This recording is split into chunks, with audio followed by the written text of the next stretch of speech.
No, wait, Bob, don't go in there. Bob, don't Bob, don't do it. Bob, wait. Oh no. Has he seen the house yet? Oh my goodness. Hello, hello, hello. Let's fix the audio volume here. Let's change that up. Let's get situated. Let's get ergonomically sorted here. Let's let's hydrate real fast. Bob's not responding to me at all in FC chat. Good job, Bob. Okay. Bob, don't go in.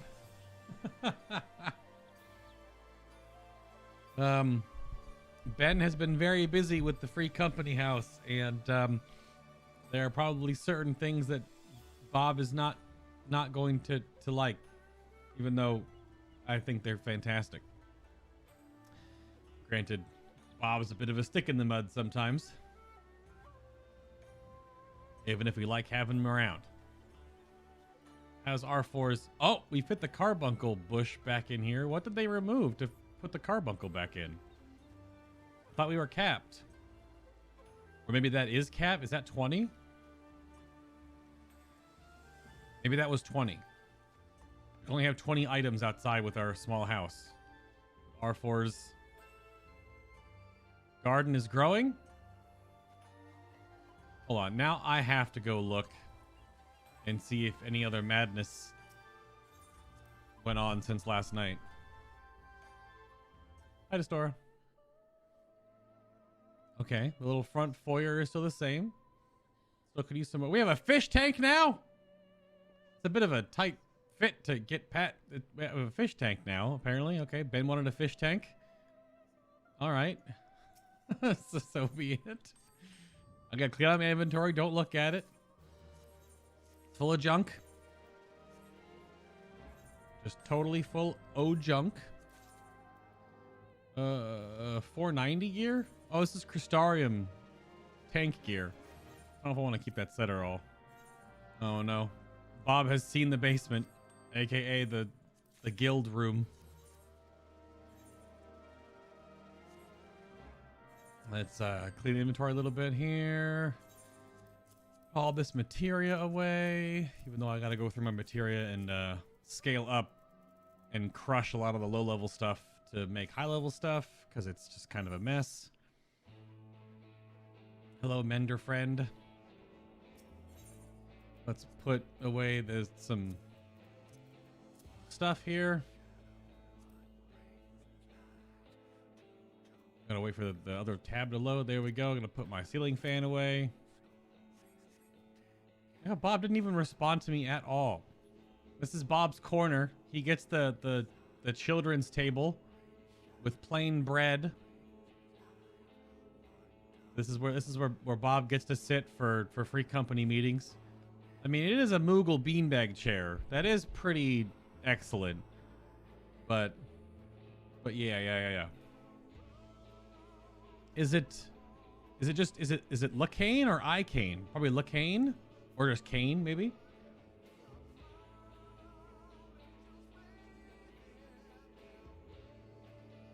Been watching my video since Legion beta stuff. Yeah, it's been a pretty rough, I would probably say about 8 months with Activision Blizzard now. And I mean, the community guild, we cleared Heroic Sylvanas, which was all we wanted to do, and then we took a break, and then all the crazy stuff happened with the lawsuits and everything else. And yeah, so I'm not doing any coverage on Activision Blizzard stuff for the foreseeable future. There have been some improvements, but it'll take a while to get there. Also, the game is just not very fun. And I've been playing Final Fantasy XIV, learning the game since about June. So, yeah, I have a bunch of coverage that I want to do with this game. Somewhere around the ballpark of 24 video ideas, and I'm working on the first 3 to 5 of them right now to hopefully have launching soon, and or in and around Endwalker coming out. Because I gotta play the YouTube algorithm. Everything's gonna be on YouTube now, so everything's here. Yeah, and JC, like I just kind of said to Kane, yeah.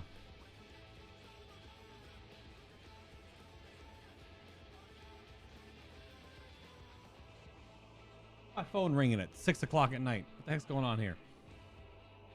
So yeah, JC, we'll have, I mean, guides won't necessarily be a, I don't know if I'm going to do guides per se, but there'll be instructional videos, helpful videos, those kind of stuff like that. And then some meme stuff too.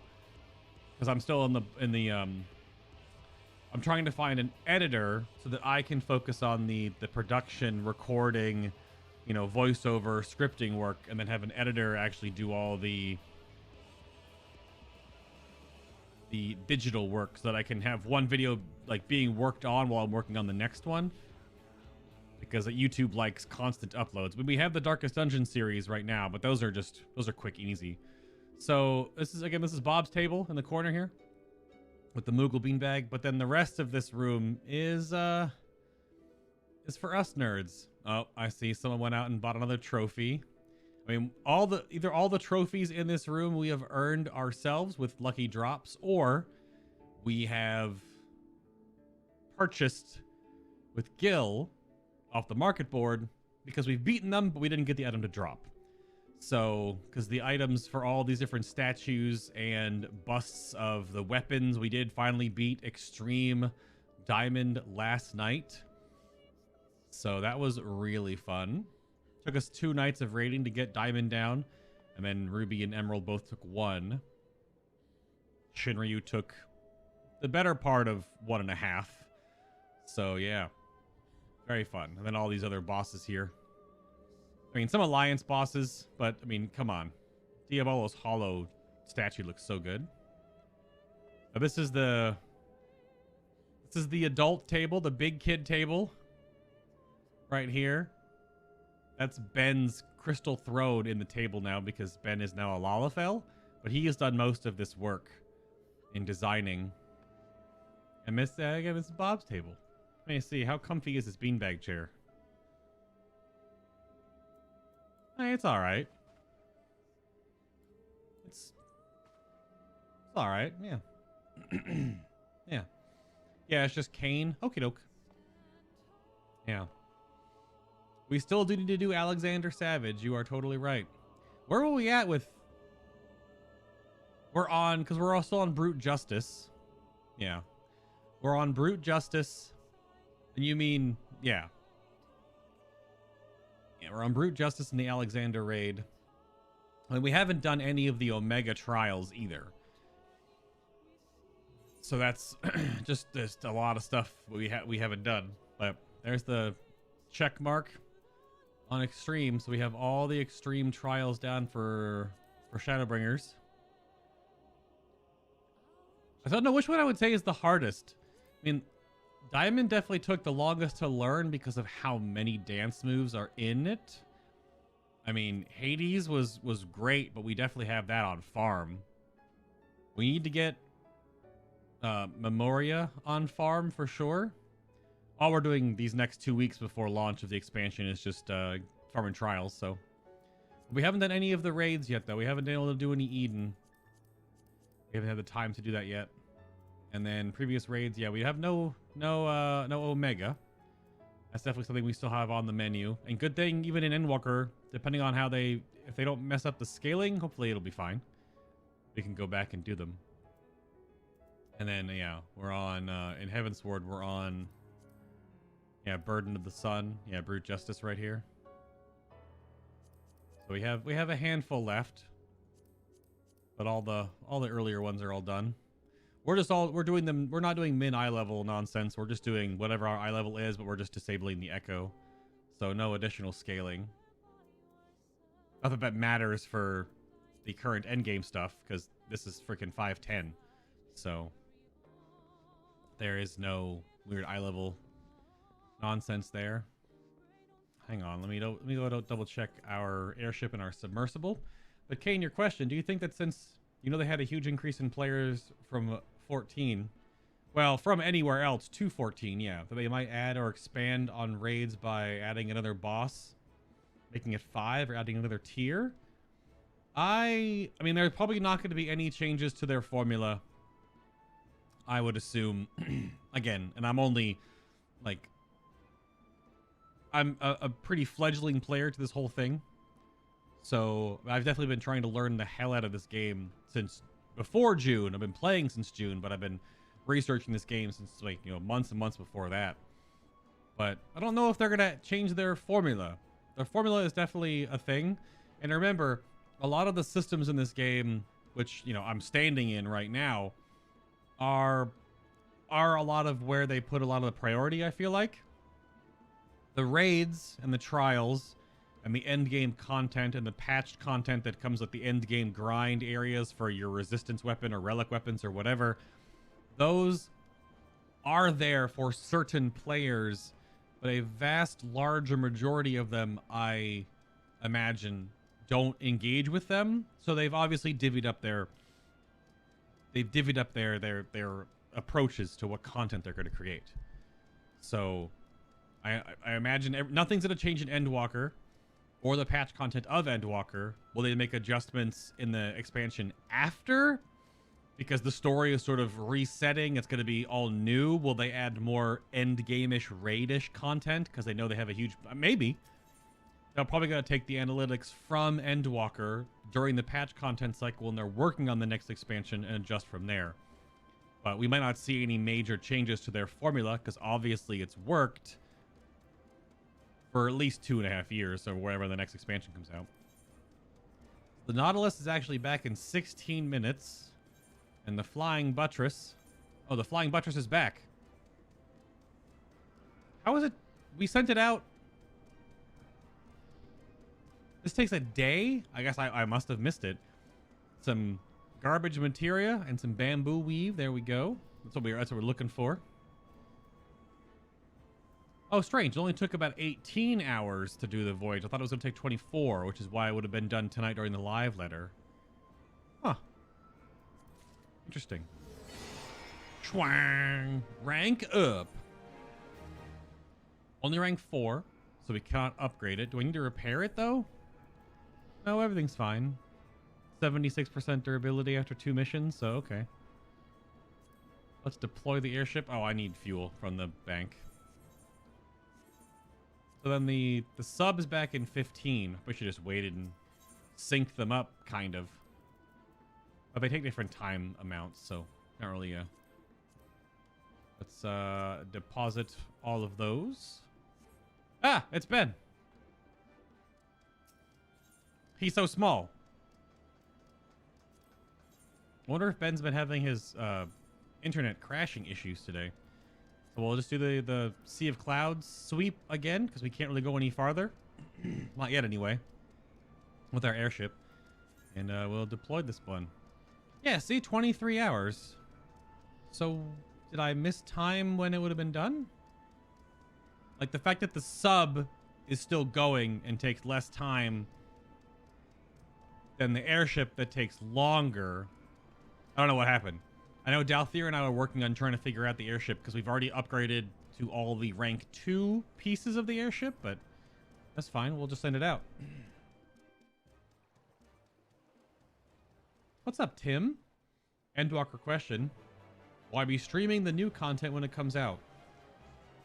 I haven't really decided yet. Since all I will really be doing when Endwalker comes out for the first, let's say, probably 5 days, we'll be doing the MSQ. But, because well, it'll be more than that, honestly. I know some people are going to just go ham, egg, and cheese croissant witches on the MSQ. But if it's 100 hours, give or take,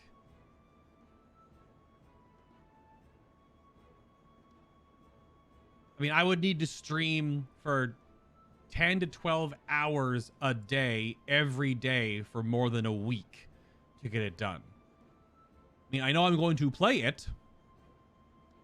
And we are going to be playing it a lot.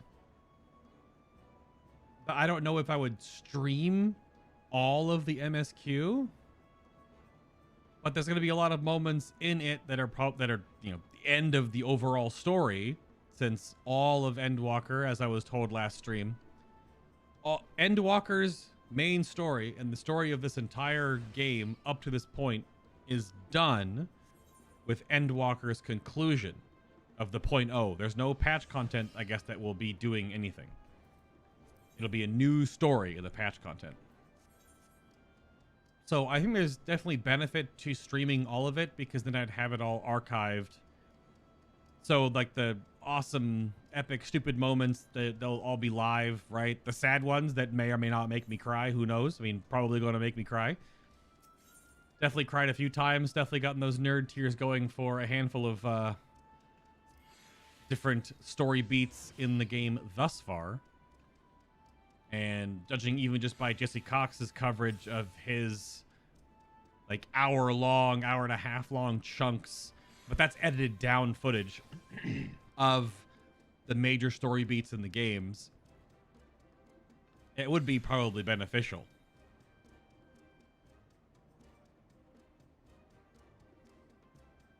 But those would be a little bit more community stream oriented, because I would be in Discord hanging out with people for the most part. I mean, I could just obviously mute on important beats, but yeah, I haven't really decided yet. I mean, we've got time. We've got about 2 weeks before the 19th.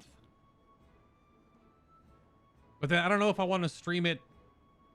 Like, you have to stream it immediately. But people that don't want spoilers, that can't play it immediately, or aren't going to be playing as fast, aren't going to watch, because this game is very prone to spoilers. I gotta remember to turn off all of my chat channels besides Free Company, which is gonna be really weird, kinda. Definitely turn off your yell, your shout, and your say chat channels, and don't be in any chat channels, and be really cautious of going into different community discords. I mean, hopefully they have rules for this and they'll just ban people, but there are going to be some dickheads out there that are going to want to just spoil the story for people. Potentially. Any game. No matter, even how wholesome Final Fantasy XIV is, there are going to be people that are going to try to spoil it. You know what's going to happen. Unfortunately. So. But yeah, I haven't really fully fleshed out that idea yet, to be honest. I feel like it would be beneficial, because if I have all the footage, even if it's technically compressed, I could go back in and edit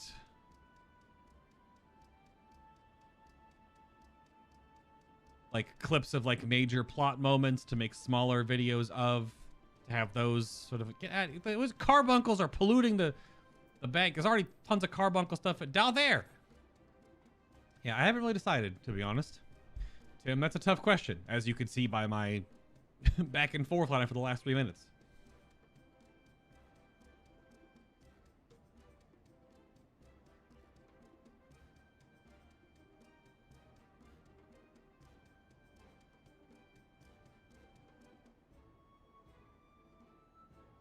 Well, I have two automatons, JC.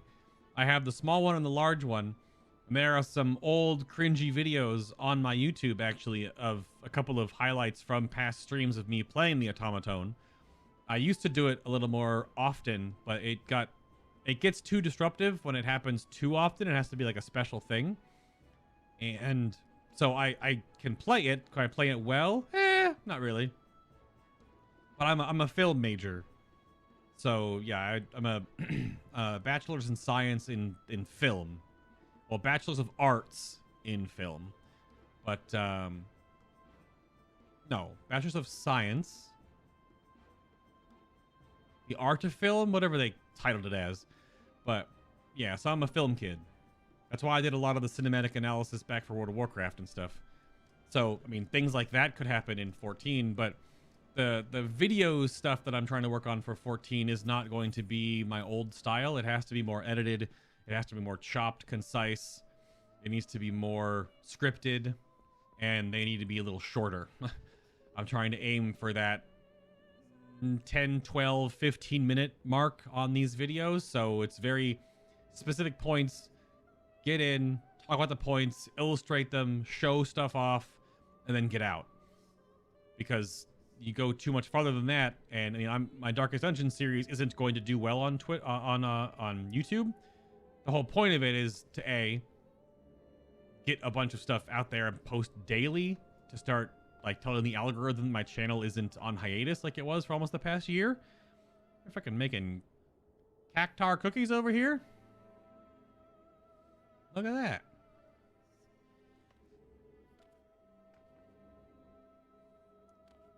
Yes, Ben? I'll jump in and do some roulettes here and get some XP on my Paladin. Oh, we need some company actions too, don't we? I'll go grab those.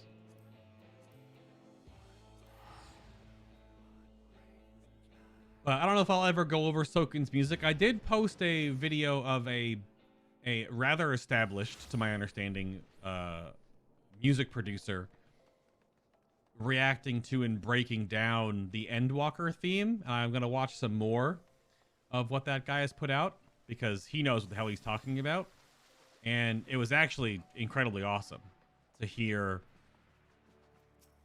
just how just more than what I could depict from what Sokin has made. Very, very cool. Pretty incredible stuff. I mean, the Endwalker opening song, which we won't really go over because it could be spoiler-owns for people, is pretty wild. Just really, really good. Really, really, really good. Ben says, give me 10 me and I'll come do the stuffs. Yeah. I was probably going to do every roulette, including main scenario. Because if main scenario pops, we can just talk. Because that's the kind of point of these streams, is talk. I'm trying to hit, or at least try to hit roulettes when when tank's in demand. So, but that's fine if you want to do everything. Because I do need to get this Paladin leveled up to 80 before Endwalker comes out. That's just a goal, to have every healer and every tank leveled. So, yeah. Oh, I gotta do the freaking... I have to do this event, the Brickman event. Where does that quest even start? I don't even know. The 2 little micro holidays right now I haven't done yet. Well, the Moogle stuff is perpetual right now until the expansion. But yeah, 52. I'm going to want to save this Wondrous Tales for... I mean, we'll see how long it gets. We'll wait as long as in the week as we can to see if we can get that to be our 60 to 61 bump. But there is a fair amount of XP to be had to go for these last levels. That is for sure. Oh, I grabbed actions. I didn't actually use them. And Heat of Battle is going to end soon, so we'll just resync it. And I'll grab 2 more. And I got to go turn in a bunch of stuff. What are my feelings on the game not having a PTR? It's Ul'dah for the Dragon Quest event? Okay.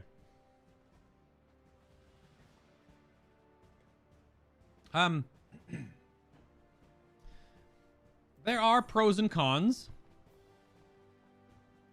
to no PTR, no sort of beta cycle. But at the same time, this game, like if they had a PTR that didn't have any of the story in it, I think that would be probably helpful for the game, because there are probably many bugs or weird interactions that may break going into the live game, that may not work properly. There may be some systems that don't work properly, because all they really get is the media event stuff, where the media event is like that closed server. All they can do is like test out the jobs and like roam around, kind of, but there's no questing. There's the one dungeon they can do, and there are definitely feedback they would probably gather from that.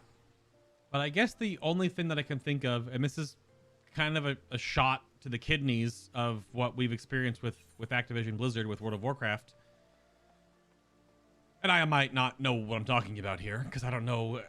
We've always heard, even if you don't really, hear about it and you just kind of osmose this through different channels, that the QA team at Blizzard has always been not enough, or the game is so awkwardly put together on the back end that they report so many things and PTR cycles report so many things, then how many things still go live broken?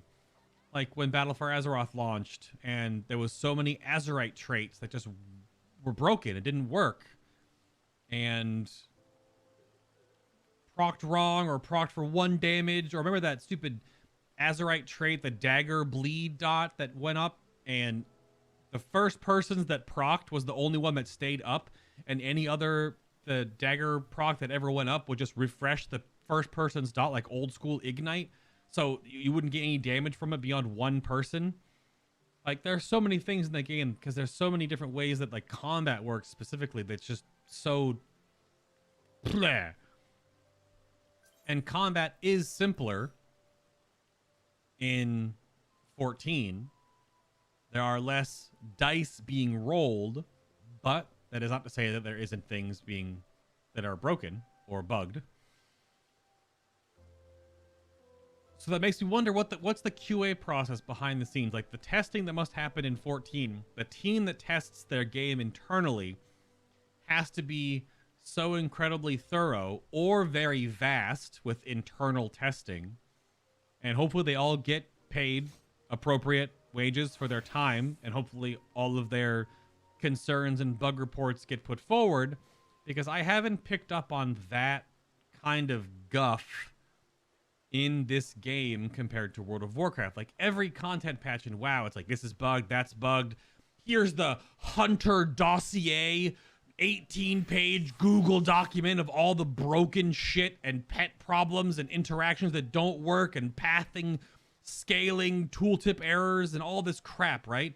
Like, you've seen it with World of Warcraft before. And then the patch comes out, and it's 6 months later, and the next patch is coming out, and they're like, here's the updated Hunter bug report list. It's down to 16 pages, but this still doesn't work, and this macro interaction won't work because your pets don't do this, and this ability buff talent crap is broken and doesn't... Like, there's so much of it.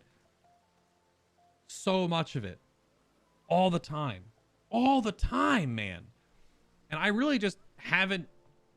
Maybe, like, you know, the communities like Mr. Happy, who are way more, like, you know, plugged into this game and have been for longer. Maybe they've experienced it. I know there's has to be problems, but I haven't picked up on that tide compared to WoW. You know what I mean? There's just not as much, like, that I've picked up on. And again, only been playing this game since June. And yes, the game is simpler and from the combat standpoint than World of Warcraft. But that's the problem that needs to be fixed, that the community shouldn't be basically being your free beta testers. I don't know if it's like a different cultural or ethical thing. It's like a US-based company versus a Japanese-based company. I don't know if like the... I know the Japanese work ethic and how they treat each other is very different than over here in the Americas. But even when it comes to game design, and there's still plenty of scummy stuff behind the scenes. Like the whole Eastern Asian market is full of gacha garbage, right? The mobile games and all this free to play, but like, you know, pay to play crap and give us all your money for all these things and like there's still crap, right? But the fundamentals just seem to always work with 14. And I haven't experienced as much just fallout from absorbing this game's community. You know, watching Zeppla videos, watching Mr. Happy videos, reading through Reddit, you know, following like the conversation that happens on Twitter. I haven't really picked up on the same foot of... And I know I played WoW for 15 to 16 years, so it's a different way to osmose. But every expansion in WoW had the same problems. I tried to help for 3 expansions in a row. I sent in pages and pages of feedback, and still many of them just made it to live and didn't get fixed for months and months later. So what's their pipeline? What's their priority? What do they focus on? Are they only focused on you know, MAU crap and just stringing players along. I know Ian's recent interview talked about their shift again in player agency crap, but he said the same thing at the start of Shadowlands, man. At BlizzCon, the last physical BlizzCon, he said the same stuff. So how... Anyway, that's my rant. There you go. All right, Ben's playing his Dragoon.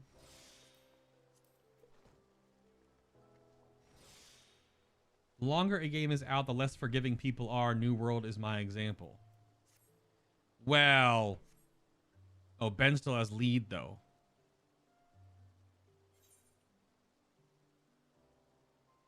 Oh, yeah, Ben still has lead. Whatever, that's fine. Go to the list. Well, the longer a game is out, the less forgiving people are. New World is my example. But New World is getting trashed on the last couple of weeks. I've been following the coverage from Josh Strife Hayes, or Josh Dryface, as the YouTube closed caption calls him. But he had like a week long, like almost a video a day, showing all the broken crap, like really bad broken crap in New World. And that's really rough, man. It's definitely rough. I mean, a handful of those things aren't going to be found out by internal testing, potentially. But I mean, they've been fixed pretty quickly afterwards, I believe, and or have seen. But there are still more videos coming out about how broken that game is, which only really leads me to believe the game was still just rushed out by Amazon. Game Studios, rather. So, I mean, it's just... But I don't know how about forgiving or less forgiving, because people have been pretty ruthless. Mostly because the bugs in New World have lost people's stuff. Like, they've lost stuff in their game. They've lost money. They've lost items. So it's a bit different. Oh, this is hard mode, so it's different way. A little different when you lose your progression in a game, right? Which that literally part of the big part of an MMO, and why when you get sucked into them is your progression, your character involvement, what you've built over time is super important to you as the player of that character. And if you lose stuff, that's a huge hit to your time investment and other things. I really got to find a different key binding for Shield Bash that I got to get used to, because I know I'm moving that for my charge when I get it. But I know I'm going to probably keep Shield Bash on my bar because it just feels so good. Shield Bash for Paladin is just their other stun. This healer isn't new, so that's why I'm pulling a lot of stuff. Normally I wouldn't do this if their healer was new, but we'll risk it for the biscuit here. Also, probably should have waited for my cooldown to come up there. I was a little impatient on getting my DPS buff up. There's one lemur that's not attacking me. Okay, here we go. Whenever I join a Duty Finder dungeon and I am tanking, what I normally do is hit the right-click view search info on my healer. Sort of like, I used to ask, but then some healers like wouldn't respond to me. Like I would ask like, are big pulls okay? And no one would talk. It happens sometimes. Mostly everyone usually says at least hi at the beginning. I hit him with a hoy from Undertale.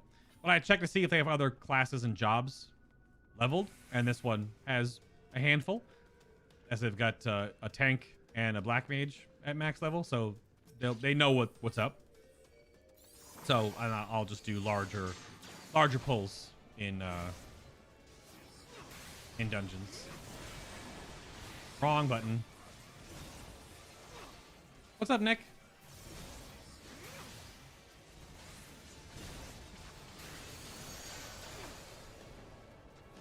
Yeah, I mean, that's definitely part of it. People are definitely helping out, but then that's if you find bugs and you report them, same thing happens with Bungie, and obviously part of the earlier discussion was it was definitely happening with World of Warcraft. That's great, but are those companies just not putting a lot of stock in QA? Like, where is the testers internally finding as many things as they can? And I'm sure they probably find plenty. But that's just the only argument I bring up about that is it's weird. It's also weird that Circle of Scorn is 25 seconds and not 30. It doesn't sync up properly with your DPS cooldown. To delay it by like 10 seconds is weird. It's just, I mean, even the recent, I know a better ABK, sort of like not union that's pushing for, you know, change within Activision Blizzard King. Just probably the day that their contracted workers for this holiday season, apparently, their contracted workers for their company are being forced to take unpaid holiday leave.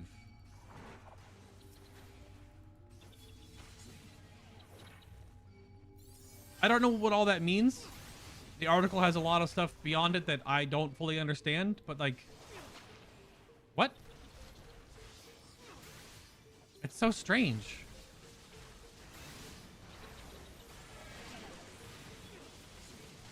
Clearly, from being 25 means you can cast it right before FOF and still get one inside. Can you?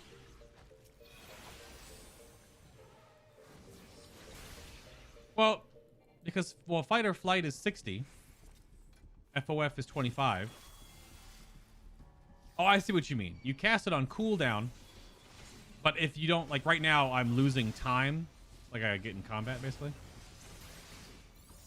Yeah. Because fight or flight lasts a long time. Because it's actually it's 25 seconds of damage. I think it's like the longest DPS buff on any of the tanks. I can't stun this guy, right? Yeah. I see what you mean. You just basically cast it on cooldown, and then your follow-up one will be cast inside during your DPS buff. Yeah.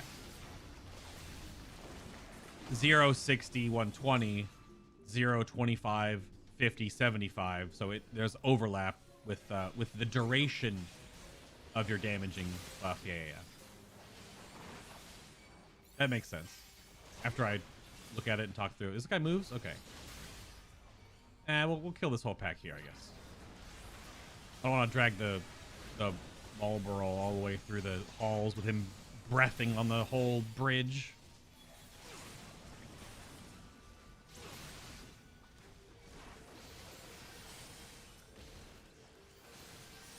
It should be that. Yeah, the live letters tonight. I'm basically streaming for like 3-ish hours.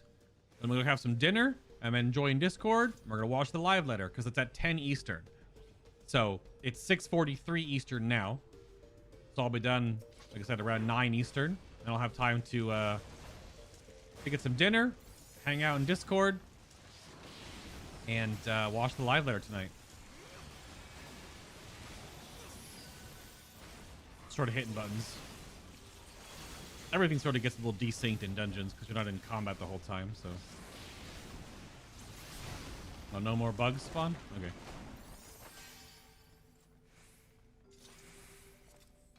Might solo some dungeons for fun. Might get the Pally Relic. Ooh. Yeah, I sort of stalled on my White Mage ARR books. I don't know what book I'm on. This is like my 6th or 7th book of all of them I have to do. I'm almost done with it, realistically. The enemies don't take any time. And it's one more dungeon to solo. But I don't know if I'm going to do other ARR relics. Maybe one other for one of my tanks, but it is... Like, I'm working on multiple resistance weapons But the ARR weapon is rough. I haven't even really started my Heavensward weapons yet. And I haven't done any Eureka. So, 'cause I want to do Eureka with a group of us. Because it's way better in a small group at least. Tab target has betrayed me.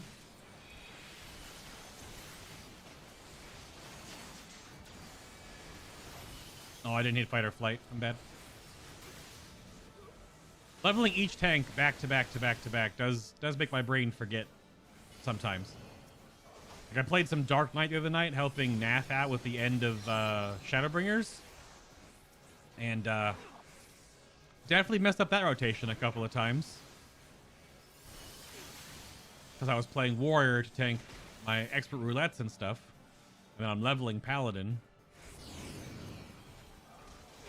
Save cooldowns to the next trash pack.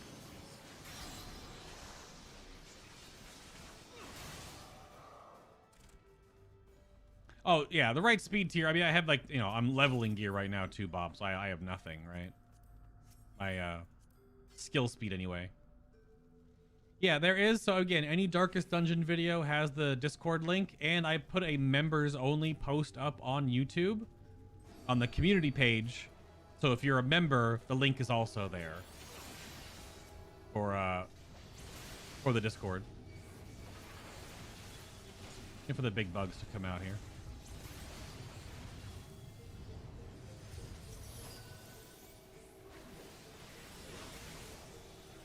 Oh, my combo. Base tank the little imps. Are you stunnable? Nice. Hi, Nico. This will be your second ARR relic? Oh, man. It is just something you kind of work on if you have nothing else to work on. Because it is not difficult. The ARR weapon is very easy. It is just very time consuming because how many little steps there are. You know, go to this corner of this zone, kill a few mobs, go to this corner of that zone, kill a few mobs, you know, solo these old dungeons. Although I did find out, and it was confirmed, it was told me in chat, but I confirmed it when I tested it. You can run the undersized old dungeons with your high level weapon on. So you do more damage on the way through, so you can clear all the stuff leading up to the end quicker. And then, just for cooldown's sake. And then after you clear everything, and when you get to the final boss, just swap weapons. To make sure you defeat the final boss with your, like, Atma weapon on, and then you'll get credit. Now, don't forget and finish the dungeon and don't switch, because then you won't get any credit. Yeah, thunderstorm me. Blech. Paralyze. Mistakes were made. And that does help, because the damage difference in your level 50 weapon versus your level 80 weapon is, like, more than double. So...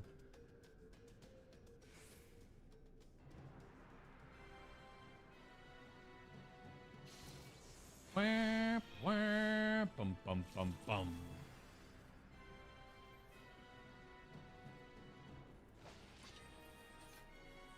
And cutscene. I almost walked into him. Oh, Red Mage is new. Red Mage new? Oh, new to Red Mage. Has an 80 Astro. Oh, it's the ha dude. Oh, I'm on caps lock. Caps lock? It do me him. Yeah, it's Thirdiad.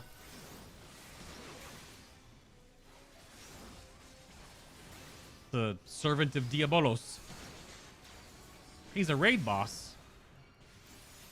Well, he becomes a raid boss. Dungeon boss that becomes an alliance raid boss. But his mechanics are actually pretty similar. The mechanics you're dealing with right now are similar to what you even do in the raid. Just scaled up for 24 people up from 4. You know what, Ben? I don't have guard or cover bound, but here you go. Have some cover. I haven't found a good keybind for cover yet, because I just don't know how often it's going to be used.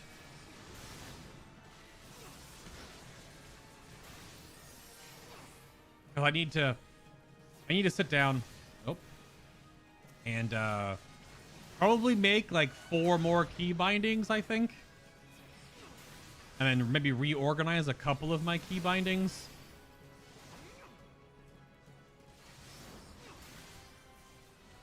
Because some of them are not as convenient as I once thought they were.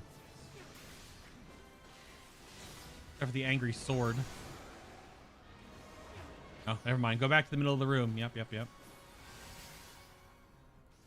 I think it's time for me to invest in the shift 1, 2, 3, 4, and 5, maybe.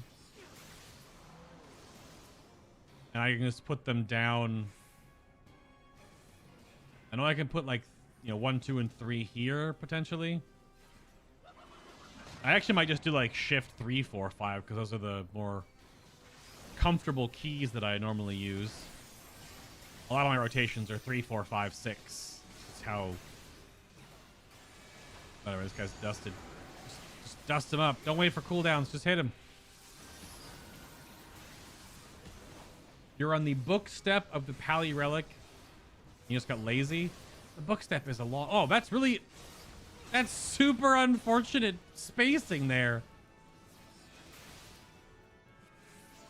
Little wombo for your combo. Our healer was standing, and Ferdiad threw his spinny sword, and then froze him in the goo, so he couldn't get out. I didn't notice that time because I was just kind of yapping.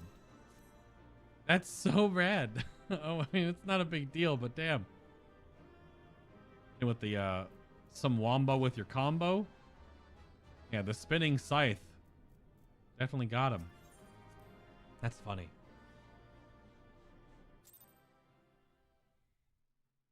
Oh, and then, well, I don't know, Bob. Maybe that would be cool if that SS rank hunt mob was the Sin Eater version of Ferdiad. That'd be neat. It obviously, who knows, unless there actually is lore behind that mob.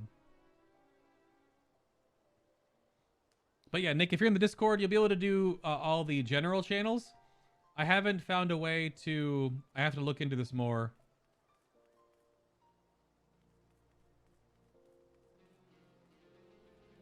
I have to look into this more, but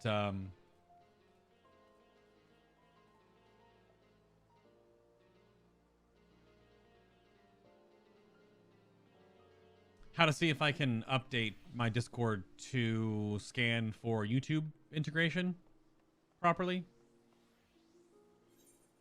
You want to hit us with that? What else we got here? Let's do leveling next, then. Whichever's.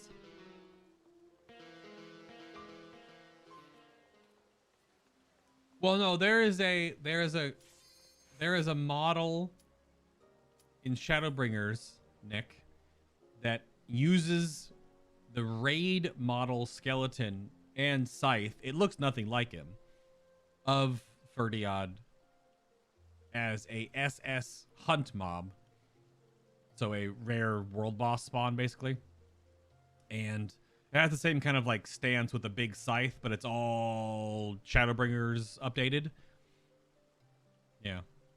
Look at this freaking Lalafell, man. It's just freaking Astinian's mini-me over here.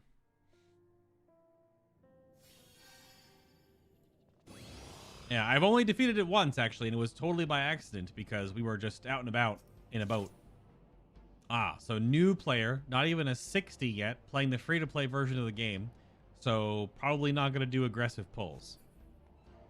And they could be an alt as well, but they're also watching the cutscene. It does also have wings. Yep. True. I have done many hunts in Shadowbringers. Quite fun. I do need to spend some nuts soon. Yeah, almost capped on sacks. Gotta spend my sacks on probably my next tank upgrade.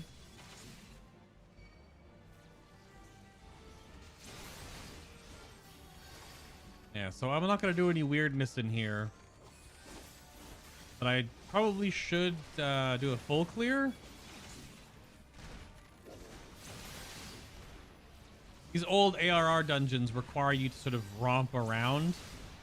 Oh, duh, lower level. Don't have my cooldown. They require you to romp around a bit more because of this old style dungeon designs. I usually, whenever I see sprouts, do like a full roam to make sure they get their achievement for exploration. Like, we'll at least open this door. The eye is running away from us right now.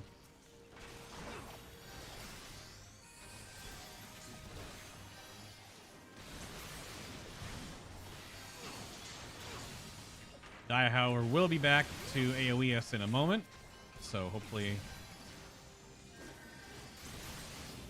drive-by reprisal. Damn it. Into the mines! I hate us.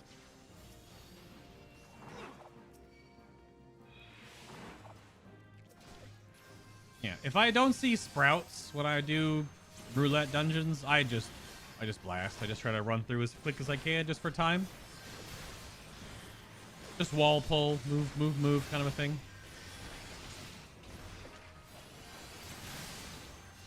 But I don't want to wall pull with a sprout and then die.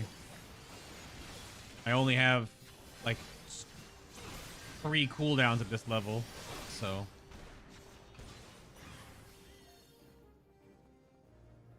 The eyeball should be pathing back that way, so we should be okay for this hallway now. Yeah, I heard him explode the back there, so we can get this next pack and then move to the side. Granted, however you pull this room always feels like it's going to be a mess. Potentially.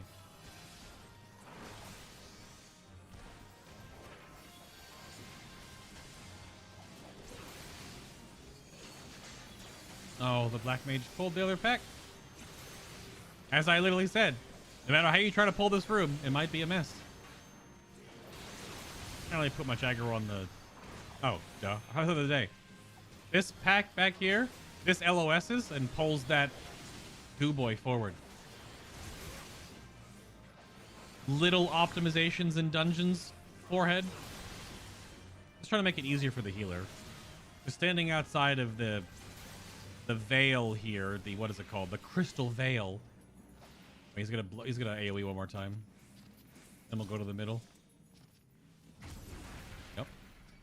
Yeah, it hits you for half your health. I mean, they look like they're healing you just fine, so. Just trying to make it easier. Not gonna roll on this level stuff. It's not gonna be enough Grand Company seals.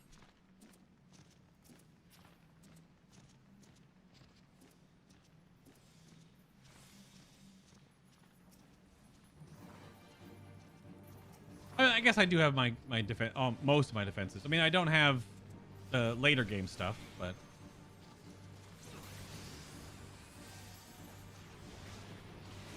yeah, I didn't know. I forgot. Yeah, Sentinel's 38, and this is a little mid-40s dungeon, so we got it. As I did just use it on the last pack after I, looked down and said, "Oh, I have the cooldown." Pretty good.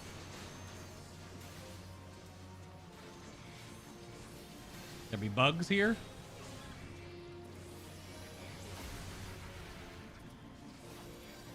Have to tank the all-seeing eye in the veil, otherwise he's immune. More bugs. Turn him back to face away from the group. I mean, I don't have hollowed ground, and I don't have intervention. Those are both later game stuff, yeah. I don't have my self-heals either.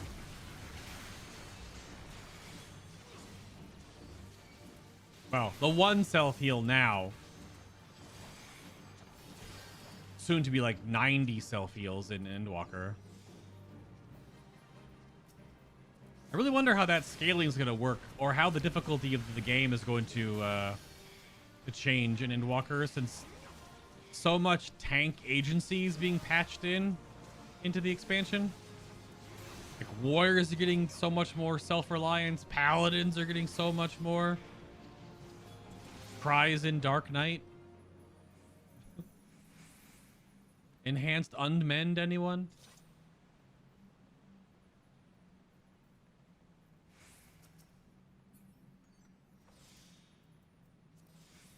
Even Mr. Happy talked about the enhanced unmend the other day in one of his videos. Just like the sadness on his face. It's definitely one of the weaker things. I mean, it could be improved before launch. Making enhanced unmend do the cooldown reduction and be like an AoE ranged hit would be kind of cool. Only useful in very niche situations, but kind of cool. Also, not over pulling this room. I have wiped here. I think I have wiped in this room of the Desmil Darkhold more times than anywhere else. I mean, that's only 4 mobs. Like, as I was going to get everything, I was like, let's put up some Shieldtron and hit some Reprisal, and I died. Yeah. The frogs hit really hard, apparently. I could have cooled down earlier, but the next pull is also going to be bad. I wanted to save. Get out of here, big frog. Mostly it's always bad because people over pull. So we're going to hit him with this. Grab these. We're going to run around the corner downstairs here. We're to arm's length. Yep, this frog's going to join. They're all slowed, so they have time to get over here, and we're going to LOS around the corner.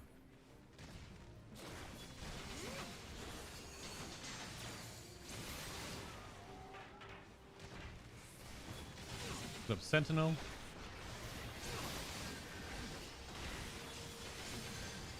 We're gonna stun some shit for a moment here. Yep.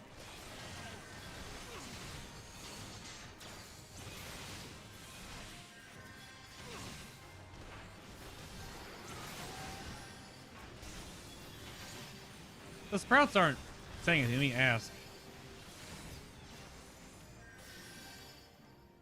This is the way through. But they have higher level characters, so they most likely don't need it.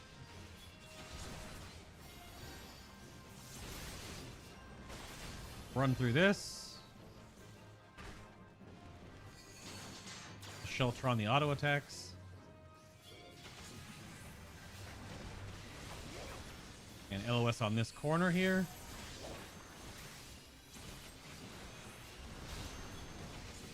So all the souls come down.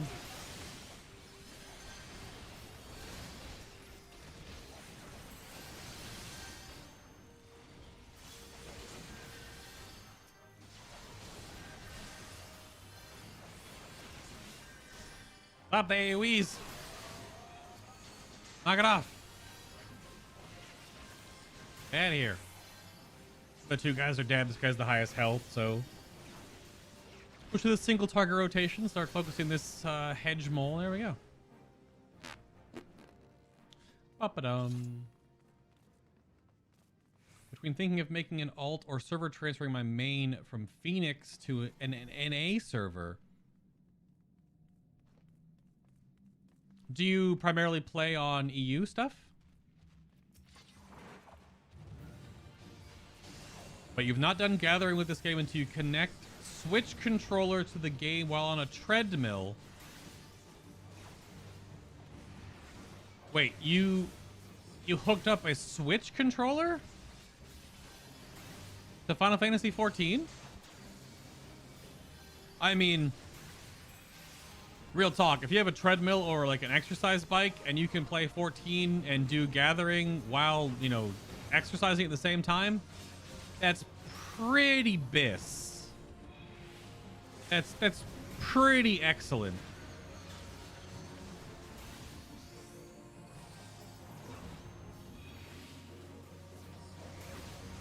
I was trying to see if I had like a sound bite that exemplifies that.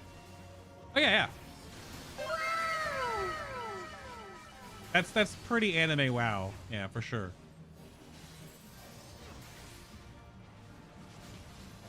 playing on your EU character more, do you have like a static or a free company you play with? Because if you're thinking about transferring your character, it must be because do you not have people to game with? Granted, if you did transfer your character from the EU side to the NA side, I don't know if you'll notice lag too much, but you'll definitely notice a change for sure.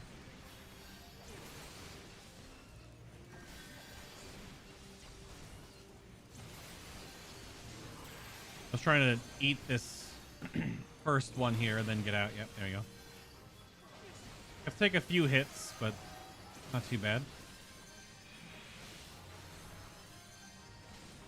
You're an FC, but there's not online a lot. Is it gonna... I mean, I don't know what our FC policy. We haven't really talked about it because it's really just the community we have here. But it's been in Discord for forever that's playing. But I don't think anyone would have any problem with other people joining as long as you weren't going to be, you know, a dickhead. You wouldn't have access to all the same stuff that our other members have. Like, you wouldn't have all the free reign for like the house stuff and whatever. But I wouldn't have any problem with inviting new friends to the free company if they wanted to help out and be a part of it.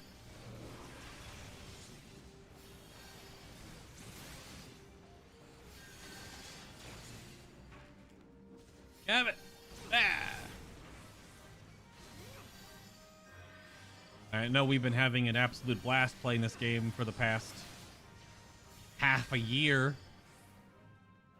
And I kind of commented on the other day, I definitely have been enjoying this time learning and absorbing and figuring out and reading and watching videos on this game.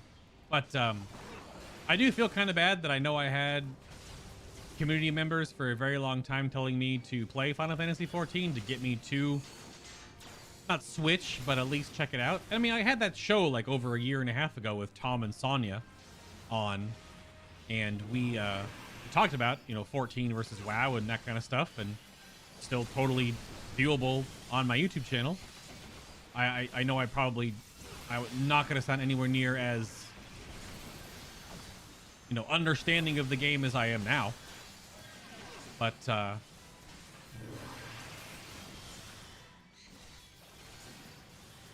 I don't think I would have had the same experience if I started in like late Heaven's Ward or Stormblood. I think a lot of what I've grown to really like about this game is the fact that I got to sort of catch up and do all these systems sort of at once and do all the incredible story as I've been sort of chewing through it all. I don't know if you know, 2 or 3 years ago I would have had the same reaction to now.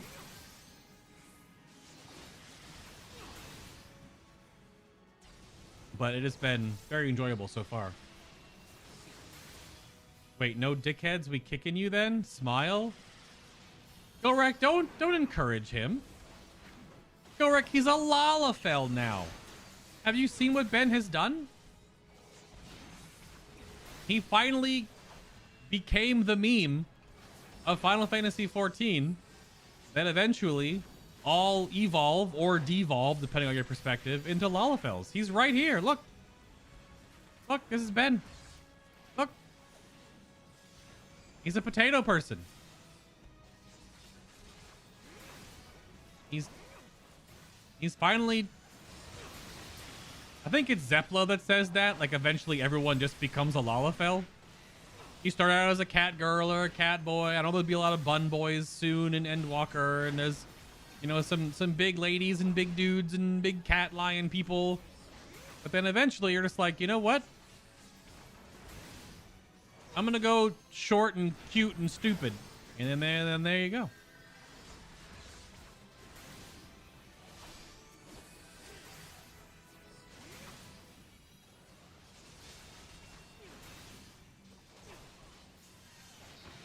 Yeah, they've got work and stuff, Nick. Yeah, it have to happen. I mean, we do. We had to change our raid schedule I don't know how many times recently because of different work schedules and commitments and stuff like that. So I wish we could raid a little bit more each week, but people got work. I wish we could, you know, get together and do maps more often, or do hunt trains, or, you know, do some of the more like rare stuff like Eureka together in a group. But it's normally only a couple of us now and then, and we can only get together at full strength on Tuesday, Wednesday, Thursday.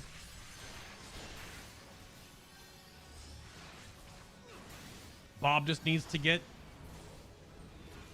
first shift and work in the morning like a normal person, then come home, take a nap, and then raid all night and be a degenerate, you know, something like that. I don't know. Just picking on Bob now.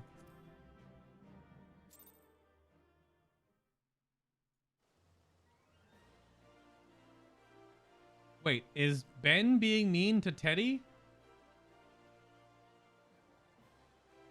Hold on.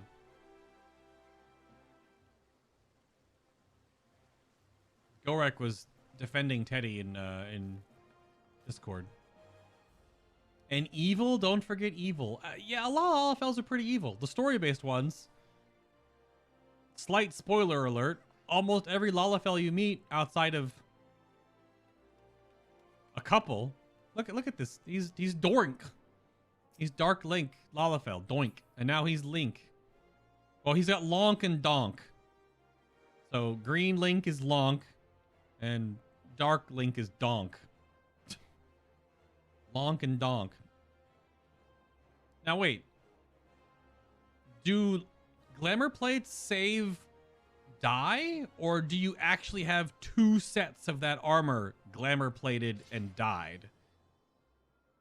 Because one of those is acceptable. The other is a little much.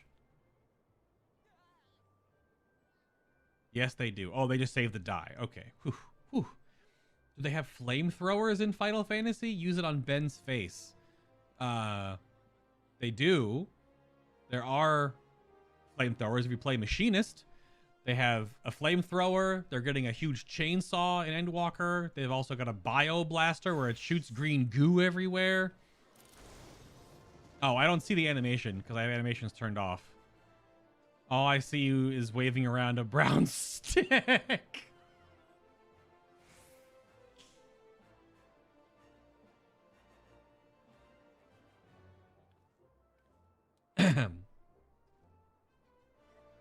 F. F's for Ben's flamethrower.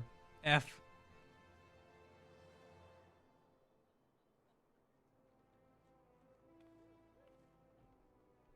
How dare you say my Lalafell is evil?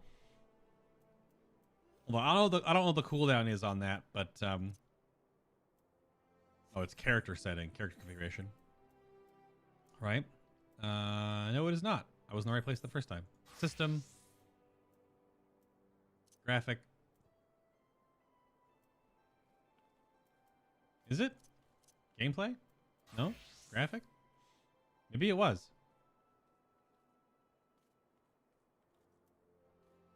So it's not in the shadow function. Movement physics. Display settings. Nope. It's gotta be in characters then. Yeah. Character control. Party show all. Now you can do flamethrower for Gorek.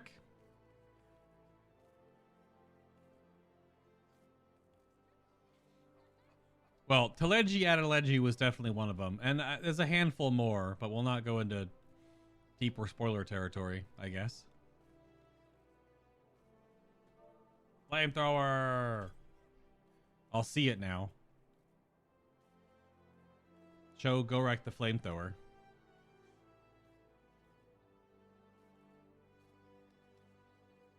I thought about changing my Hyor to a Lala, but I love my boy, my son. Oh no. Yeah. There it is. It's kind of weird that the sound effect just stops playing after the first little bit. Maybe it only does for other people. Maybe it doesn't. The song. Maybe the sound keeps playing for you. I don't know. That's flamethrower. We do trial next. I'll leave all the spell effects on just to show how ridiculous it is when they are all on. An 8-person with all spell effects turned on, it's going to be a bit much. Yeah, the one from the Braves. Technically, there are two evil Lalafels in the Monoturists. There's the one with the Braves. There's definitely more, now that I'm thinking about it. Wasn't there one in Stormblood as well? Of all the races, Ben. Yep. Ben said he's fixing something. I think I heard somewhere in the next expansion there's a new class. I'm like, there's Reaper and Sage. There are 2 new jobs.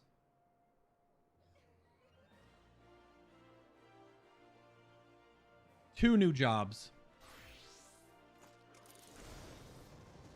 Oh, Bob Flamethrower. You're not my party though, Bob. Good job, Bob.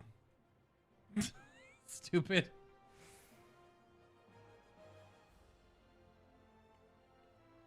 Yeah, new healer and a new melee DPS. I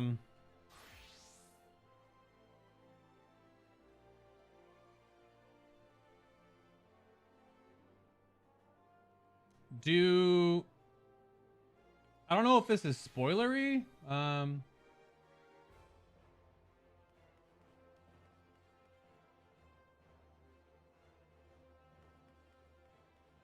I mean, yeah, the new summoner is basically a brand new job. That's technically true. But, yeah, here, hold on a second. Can I do this? How do I do this?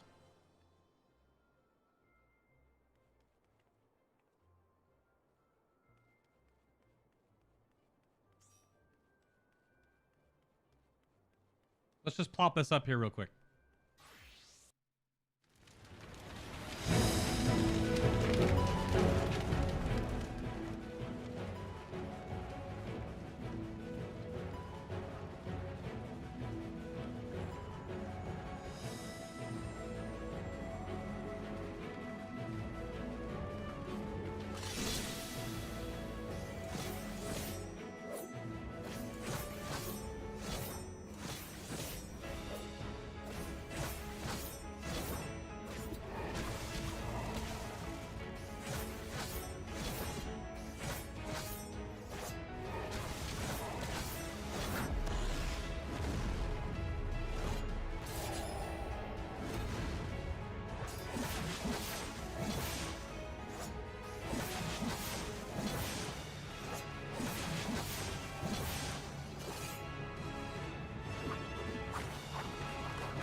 That's the Reaper reveal.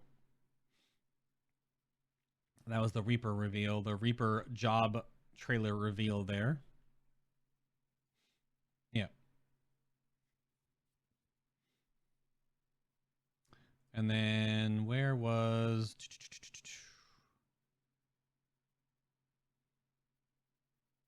There's a short one for Sage as well.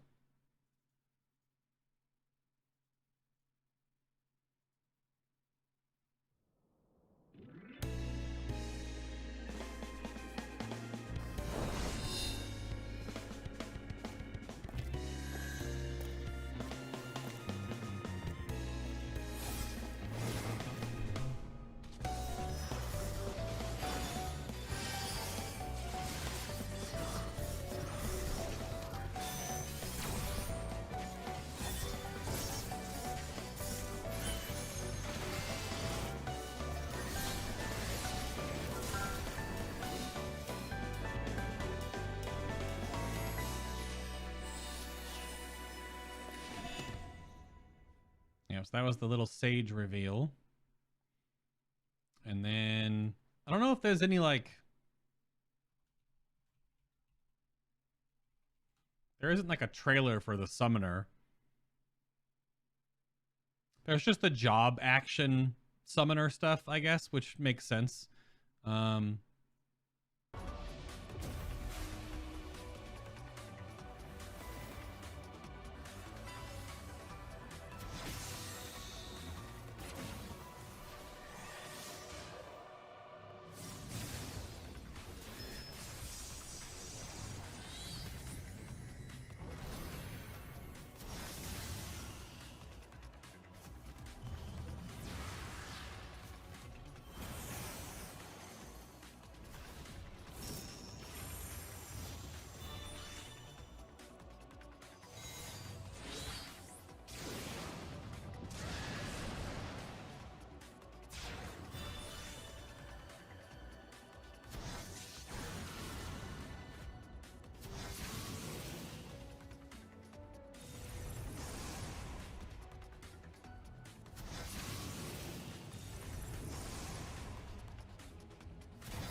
yeah.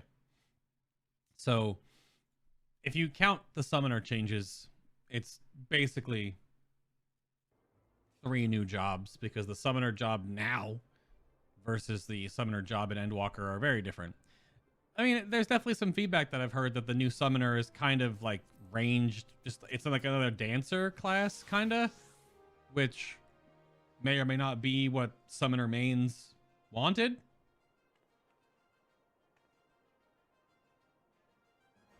Which, you know, that's fair feedback.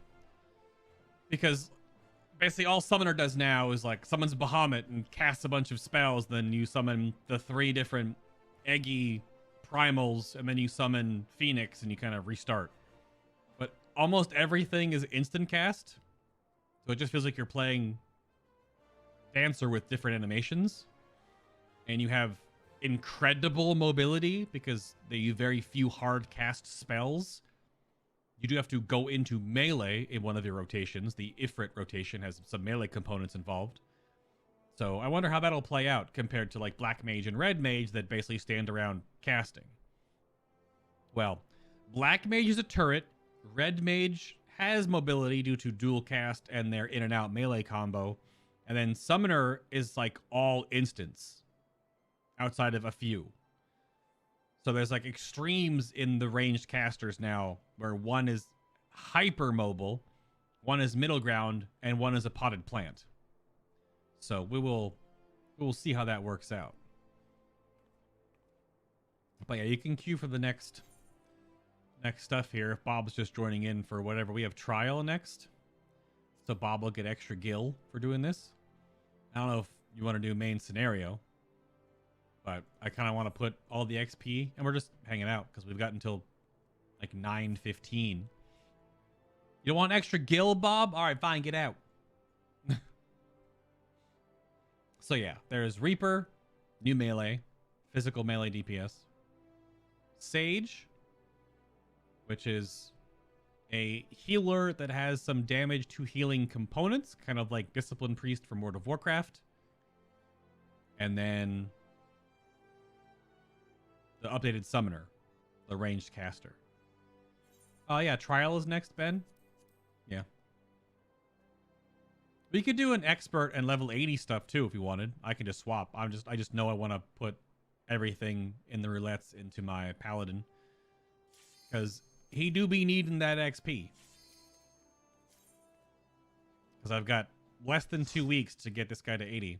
And hopefully I can do it by next week, just to get it out of the way. Oh, no. I mean, it's only hard mode. But oh, no. Oh, Nico, you're welcome. Thank you for the super chat. I don't know what that converts to in American Monopoly money. But thank you. Yeah, those are just like the 3 videos that show off the 3 new jobs. There are much more in-depth videos. There's actually a really good YouTuber by the name of, is it Larry Saurus? Larry Zaurus? Larry has a short breakdown of all the changes to all of the jobs. I have watched all of them because learning.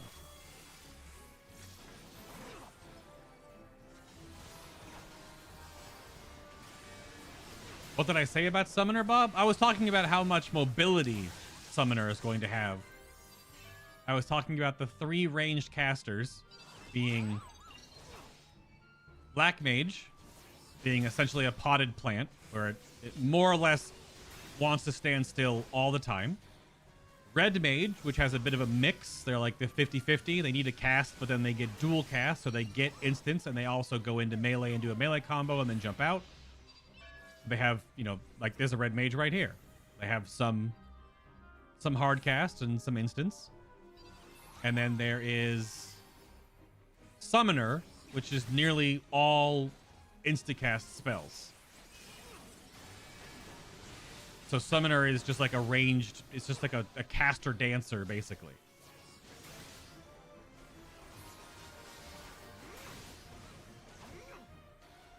Do they already have very high mobility? I mean, don't you... I mean, Dalthir was looking at this the other day because he was comparing himself to higher parsing summoners when we did Extreme Diamond. And yeah. But what did Dalthir find out? Was that summoner, like, hard casting all the time or not hard casting all the time? I forgot the actual end of the discussion because we were talking about comparing a couple different parses because he was trying to learn.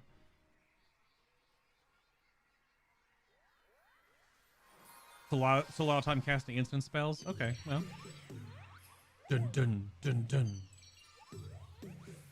King Moogle by the way.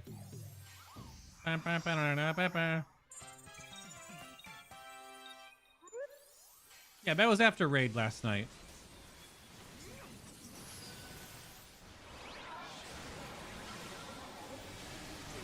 Ooh, the big dot. There we go.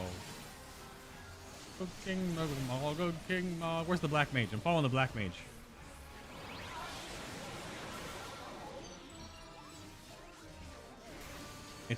You gotta go for the Black Mage first. Oh my god, Palm Flare. Interrupt. Yeah.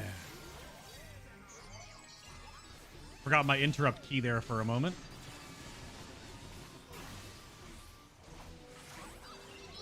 Ah, crap. I got mind control. I need to run away. I got charmed momentarily. Charmed and then into the warrior stun? Is that right that happened there? Now the bard is shooting me? Don't seem to have the damage. Okay, Black Mage is down.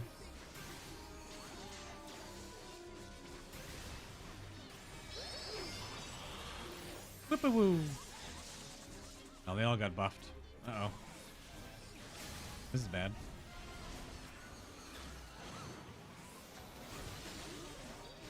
Get the bard out of here. Low health. Ah! Don't charm me. Frick. Frick.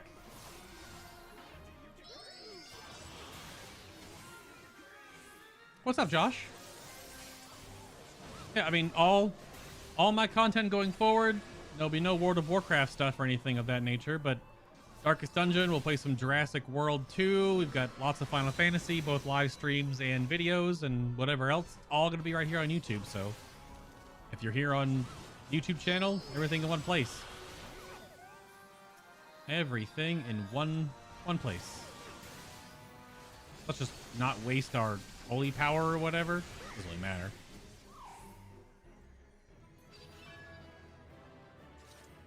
Oh, about 10 USD, Nico?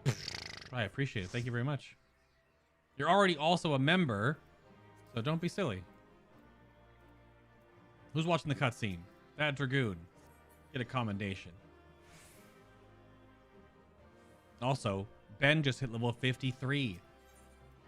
Gross.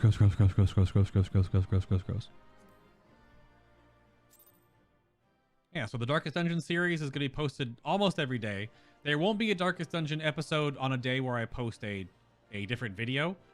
The Darkest Dungeon series is hopefully just there to certify that I'm posting stuff on YouTube, so the algorithm will notice that I'm alive. Because I took, quite some time off for personal health and whatnot. Family stuff. My grandfather did pass away last fall, which was very sudden. So there was definitely some family time at the end of the year, into the new year. Yep. But should be back. Streams will never have like a real set schedule, but because of everything on YouTube now, I will schedule the live streams like a day-ish in advance. So you will see them as a, live upcoming whatever. So you'll know the stream is happening like the next day, for example, because you get it in your subscription feed or whatnot. And then you can put a reminder on the live stream. So, yeah. Yeah, I've only got one grandparent left. So, and we're all like, we're under no, false pretense here. We don't know how long Grammy's got left.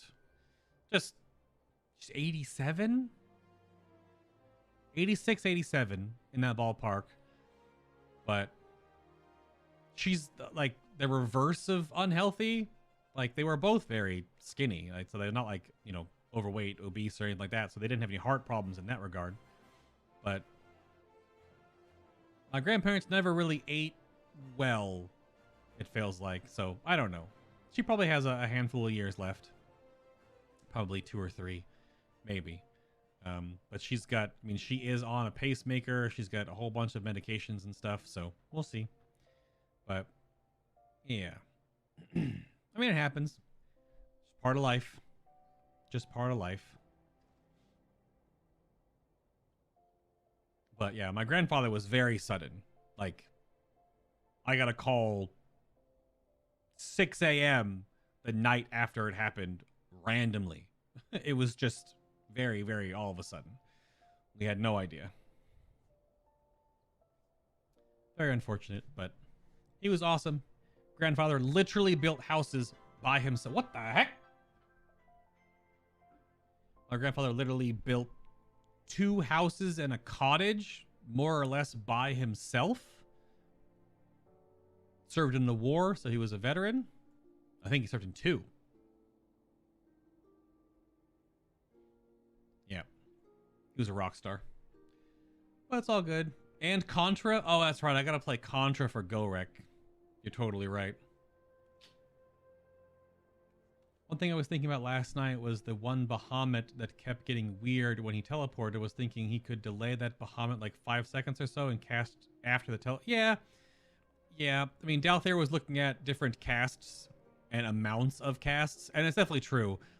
Dalthair may have been too strict on just trying to keep up the summoner, teeter-totter of, of the current Phoenix to Bahamut rotation. I don't know how to do it. I have a summoner because I have a max level scholar.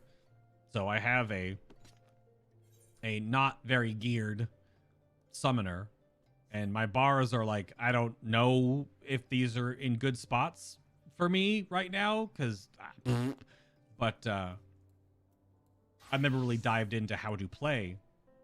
So yeah, Dalthair could have probably delayed some of his rotation to not break the pet AI a bit, because on most fights it won't matter, but on Diamond Weapon specifically, because of the teleportation mechanic, it may break targeting. Clearly it did. So he could have delayed a couple of times, right? There's a couple other encounters that are like that, though, that may be weird with pet AI.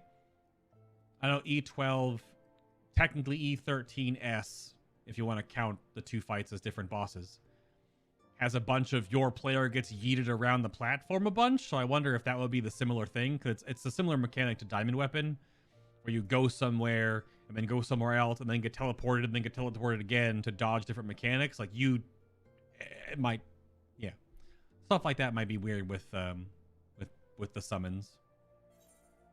But Dalthier's big thing, we can ask him tonight if he's around before you head to work, is he was seeing different ruin cast numbers. And I think so, like ruin and then ruin 2 are like the main casts. But then was it ruin 4, which is the upgraded version? Yeah, when you get further ruin, there was something that he was noticing there. He was just not getting anywhere near as many casts of certain spells as this other summoner. So I'm not sure what causes that, because again, I don't know much about how to play summoner.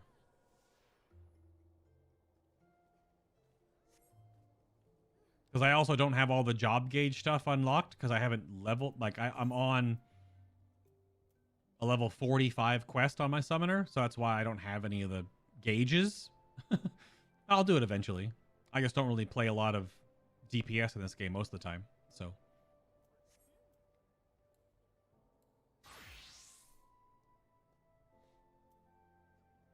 I know. My summoner quest, I mean, Bob, I need to do a bunch of class quests on different ones. I need to finish the level 80 quests on certain jobs that are the post ones. I still have role quests to do. Still have Hildebrand to do. Still have my gatherers to level. There's plenty of stuff to do. But I'm focusing right now on just finishing getting my Paladin to 80. So I have all four tanks at 80. So I can yeet all this low-level tanking gear across my armory chest to clean that out before Endwalker comes out. And then I really should try to get at least Miner to 80. I don't know if I'm going to have time to do Miner and Botanist, because we'll definitely need Gatherers to get materials for Endwalker. Because I don't know if we're going to be self-sufficient enough to be able to do the gathering and crafting ourselves. So a suggestive point is to try to find crafters in Endwalker that are crafting the end game gear, or the first set of gear, and give them the materials and pay them a crafting fee to get the gear. I don't know if we're going to need fish. I don't know if you need Fisher for the current set. I don't know if there's like oils or anything that you need from fish components. I don't know if it's only mining and botany. Because not every one of our raiders are going to have 20 million gil to drop on the first crafted set of the expansion to get that first gear bump. Granted, that's also, I don't know if the prices will go up or go down.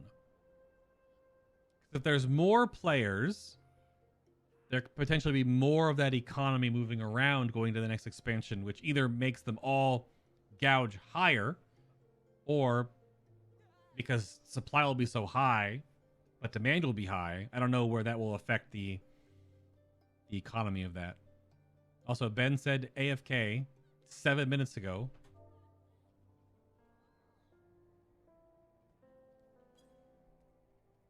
I'm not sure.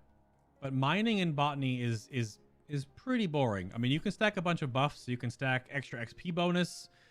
You can stack the survival manual to get another XP bonus. You stack a food buff to get another XP bonus. And then you just go in the diadem and you just go in circles for 3 hours and hit rocks or pick up wood or pick up dirt or click on bushes. That's all you do. You just watch YouTube or Netflix or whatever, and you just go for it. But it's all you really can do. You can do some collectible turn-ins to get some extra XP stuff, but that's only so much. A lot of it is just farm forehead. Yeah, and thank you guys. Thanks, Josh, Nick, Nico. Yeah, it's all good. Oh, Josh had to do a rehab home for your grandpa? And Bob was saying, it's important to get all of your GCDs inside Bahamut to max its own damage. So delaying it to get all your casts in. Okay. Yeah. Yeah, we're all still definitely learning. Yeah. Josh, you're making your way slowly through Heaven's Ward as a summoner. Looking forward to the rework. Yeah, I think some people are definitely going to enjoy the rework, but I guesstimate that there will be plenty of people that do not like it. What is Fresh Kid posting? Erotic dirt. Heats when rubbed. Enhances and triple. Fresh Kid? Top selling #1 sexual dirt.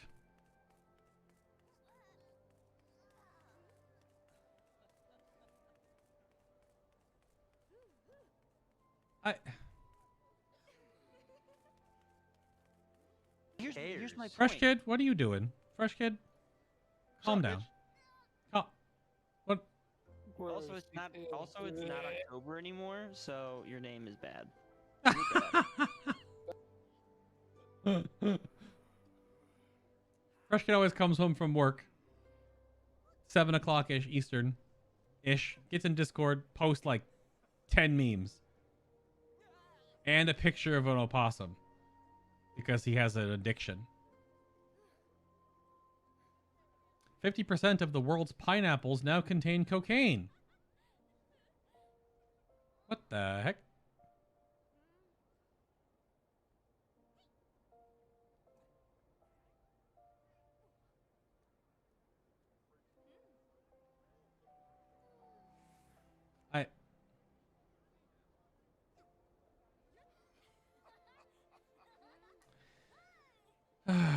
Sorry, I need to scroll past all these. I'll deal with them later. I can't deal with the Fresh Kid meme dump. So we're in Alliance raid queue. Good. Okay. Yeah, I didn't think Them's gonna want to do main scenario, which is fine. Where are level 50 leave quests? Probably just in Coerthus? It's going to be right past Spam. So, like the Central Highlands, maybe? Go farm some XP while we... I mean, the highest ones will only go up to like 54? Right? Because there's not ones after a certain point. They suck in Heaven's Ward, says Ben. Uh-oh. I mean, I've done some of them before because I've had to for certain questy things, but let me see. There is a really bad I did a bunch of these on my dog. There's a really bad beacon like patrol quest that I hope I remember the name of, because it was garbage. Someone's buying my spring water. Yeah. Lost Little Lamb. Uh-oh. Is this the one?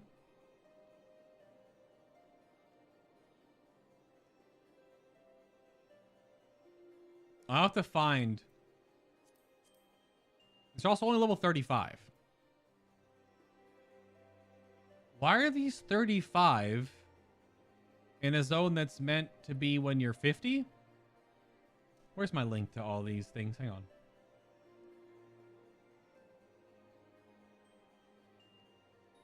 There's a page on the wiki about Battle Quest leaves, because I'm looking... Yeah. Because it only goes to Heaven's Ward. They stop after that.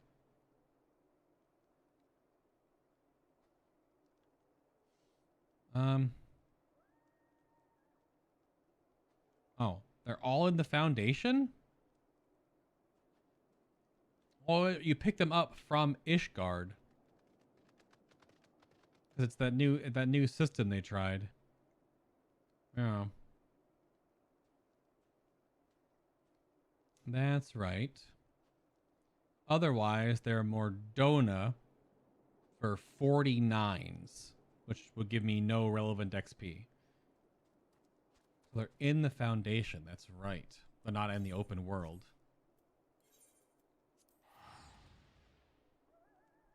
I just don't know how long this Alliance raid queue is going to take, so. You probably answered this a million times, but what DC are you on? We're Excalibur up here in the corner. So that's Primal. It's Primal Excalibur. Yeah. Up here by your connection and your what time zone you're in. By the mini-map. So where's this? Oh, up the road here. Wow, someone just bought like all of my Sky Builder stuff. Even though I hope I didn't look through, because I still need to put XP on Alchemist, because Armorer is just doing collectible turn-ins. I hope Alchemist doesn't need the materials that I sold, because that would be unfortunate. All right, Alliance raid time, but it's going to be a ARR Alliance raid, so basically LFR. Because all three of the Crystal Tower raids are easy. The Heavens Ward ones are... The Stormblood ones can get a little spicy. And the near raid, Alliance raid in Shadowbringers is definitely a step up. Mostly because you can definitely brick pretty bad in that place if you have players that don't know what the hell's going on. Hit him with the hoy. Oh, we actually got just Circus Tower as well. Okay. Oh, you just couldn't read it. Okay, okay. Yeah, I mean, I don't know what resolution you were watching the stream on and how big your player was. It's true. If you're just doing the, you know, the regular in-video viewer, that might not be enough. Yep. Which is fine.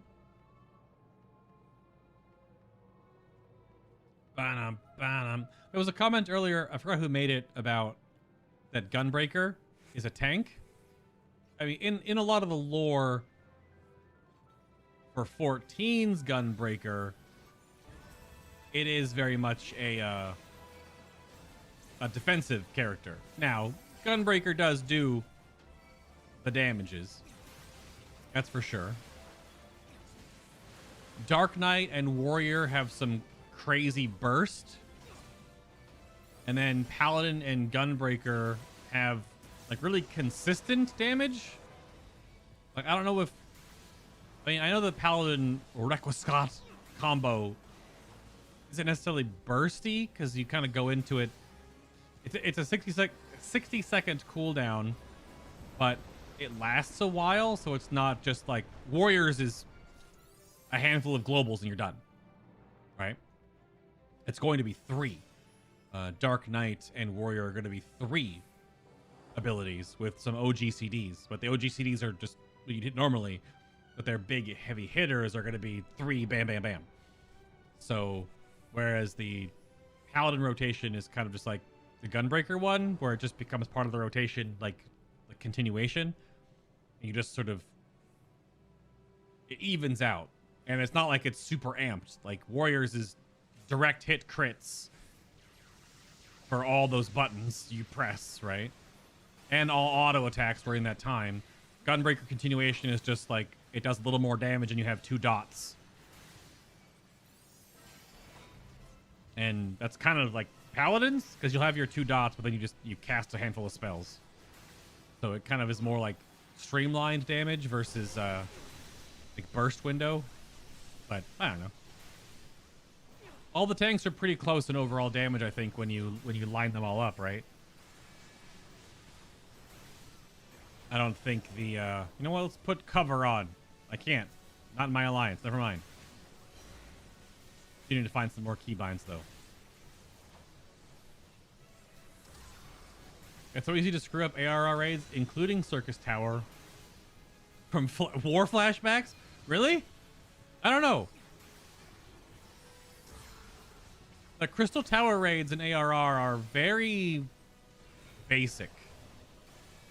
Because one of the core tenets of how the Final Fantasy XIV content evolves over time is that as your character gets more involved... I have fire? Who's frozen?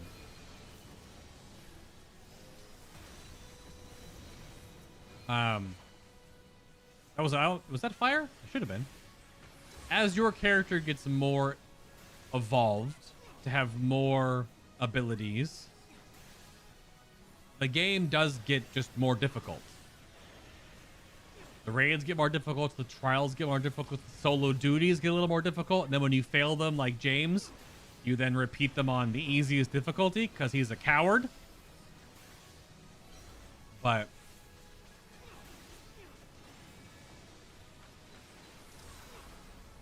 did that fire actually hit the frozen people? Whatever, we're done.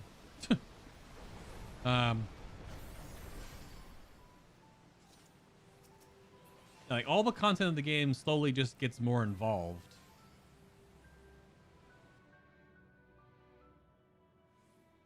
Which makes me curious. Excuse me. Makes me curious how Endwalker is going to turn the dial up a little bit. It's not by huge jumps, but if you compare the Crystal Tower to the Nier raids, like, Hansel and Gretel will probably kill more people than anything in Circus Tower. Like, that's 100%. At least that's what I notice.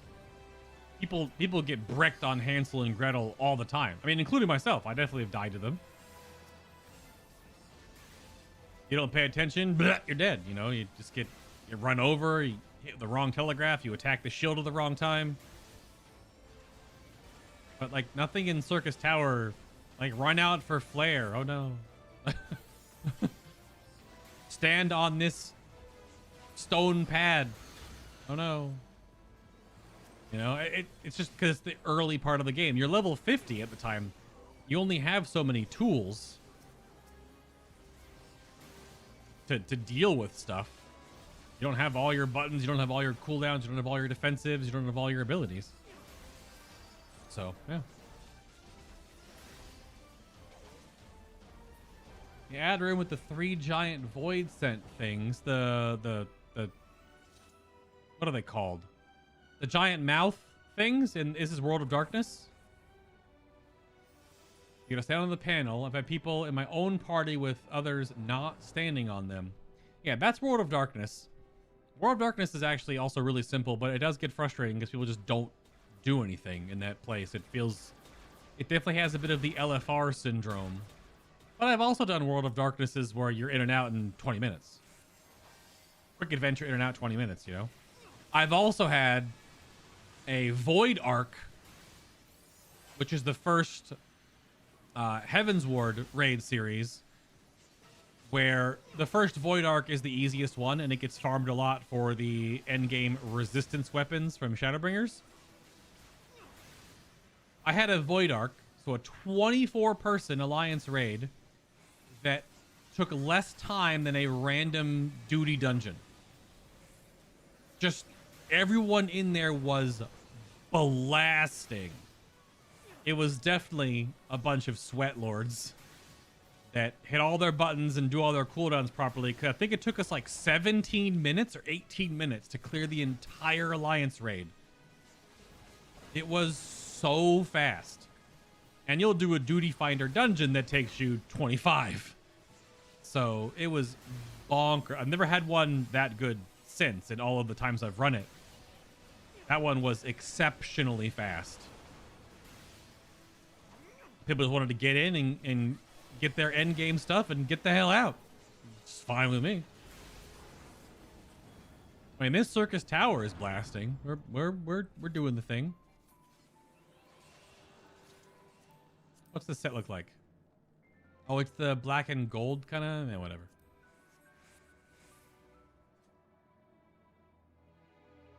Oh, you're thinking of the labyrinth? The 3 giant void sent things. Oh, you mean when the raid splits up to 888? Yeah, you have to have 4. Usually you're 2 healers and at least 2 ranged. If you don't have enough range, then a melee has to stand back there. Yeah, you gotta stand on the platforms. 4 people on the back platform, and the other 4 can go forward and attack the void send creatures. You're talking about that one. Yeah, gotcha. Yeah, that one can be annoying. If everyone runs forward, then the mechanic doesn't work and you just stand there like, what do we do? Where's the mobs at? Yeah, I get it. But that's also when you break that mechanic down compared to the near raid. Like her efflorescence and all the different telegraphs that just kill you and the trains and the 3D building coming up from the floor, and like you compare that to stand on platform, makes mob spawn. You know what I mean? Like now, this dickhead is the hardest thing in this raid, and I definitely seen people brick it on Amon, that's for sure. Oops, wrong button. Meant to hit 3, hit 2, but this raid group probably gonna be fine. I mean, it's like prime time between the coasts. You know, evening, getting your roulettes in. I don't have it shown on screen, but I have my damage meter. Yeah, we have some high DPS for this level bracketing. We also have some low ones as well.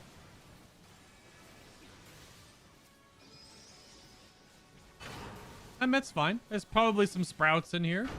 They're learning. It's great. Run the purple things into the cum-cums. Don't demonetize me, YouTube. It's the name of the mob. It's right there. Translation, I don't know. It's a weird one. I don't know if it actually means something. Frogs, go hit the snakes. Yeah. Shrink the snake. I'm gonna kill this one. I don't even know how to pronounce this guy's name. Yeah, get him. Oh no, hit the snake with the tongue. Do it. Never mind, he's dead. Hit the cum-cum, we're gonna die. No, curtain call. That one might be too close to his model. Good luck, we're all counting on you.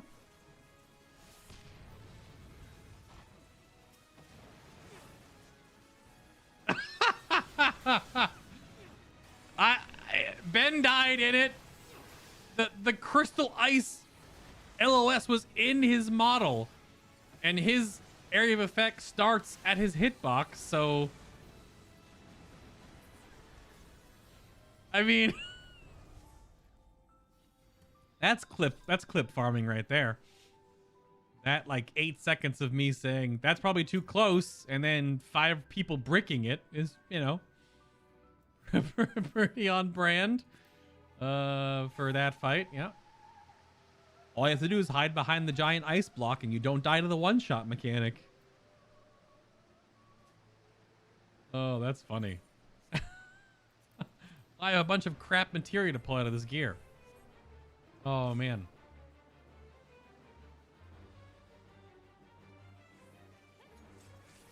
Oh, you don't do the range DPS, Nick? That's fair. I mean, the DPS I play the most is either Dancer or Samurai. I do enjoy me some Samurai. That's for sure. Yeah, this is a really fast circus tower. When did we get in here? Like 7:40? So like a 20-ish minute circus tower? Crispy. That's what you get for being a damn midget, Ben. Oh, baby. Got him. Soaks. Seem to be good on Les Soaks. I'm just eating this because the soak. Yeah, whatever.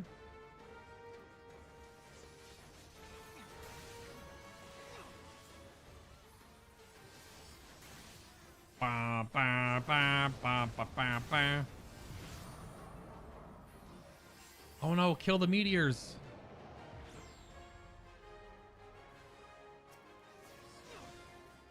Oops.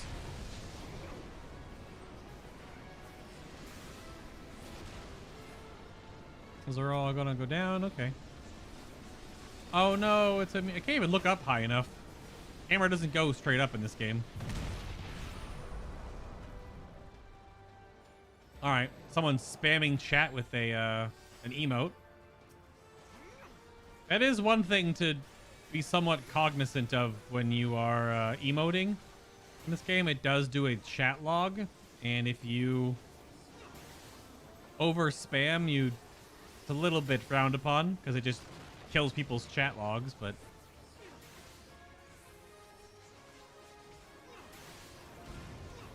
when you go to emote down here in the bottom corner, display log message, you can toggle that off and then spam emotes, and it doesn't spam chat.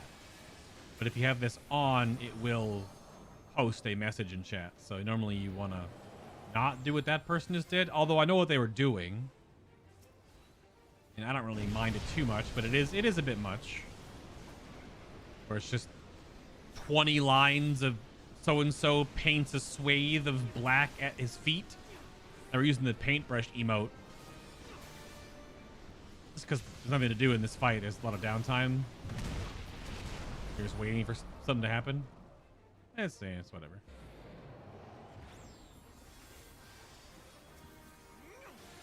Get him. You wanna soak these? Nope. If you take them by yourself, you explode and die. There you go. Oh, someone exploded and died. They weren't on the gravity platform. Oh, people went down. Not a big deal.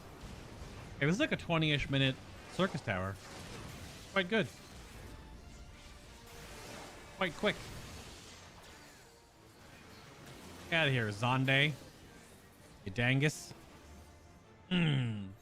Lonesome memory of the dying. You get 1 for doing these, right?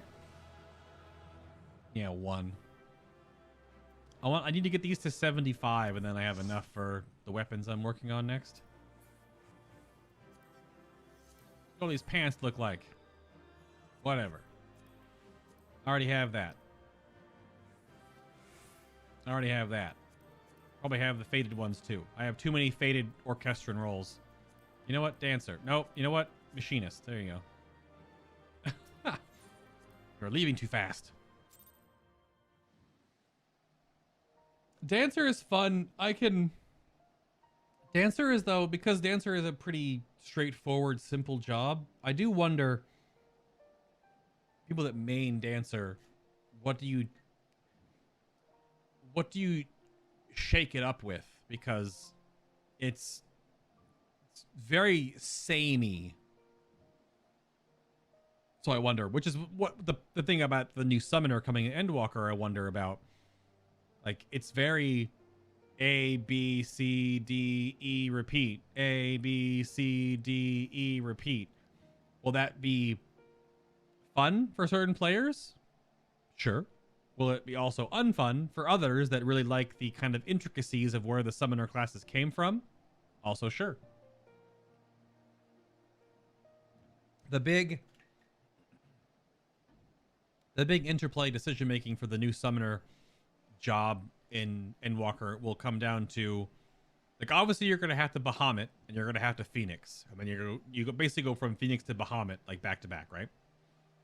The 3 middle ones, Garuda, Ifrit, and Titan, since they all have different things. One is more mobile, one is AoE, and one is has the melee combo. When you choose those in what order, based on when you are in a fight, will be a decision you have to make, right?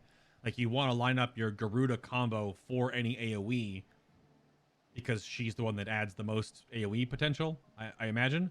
And then if there's heavy movement phases, you'd want to have Titan because the 2 ability combo that Titan has is all instant. So like stuff like that's going to be the decision making for the new summoner. But for the most part, it is, you know, throw out one Pokemon, it comes back. Throw out next Pokemon, it comes back. Repeat.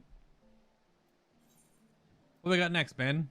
I main scenario and guild hest, I guess. Did I do my 10 guild hests though? I have not. So I need a queue for at least 5 more for the extra XP bump there. Even though it's not a lot, but what are we doing? Oh, Ben's actually doing main scenario. Uh-oh.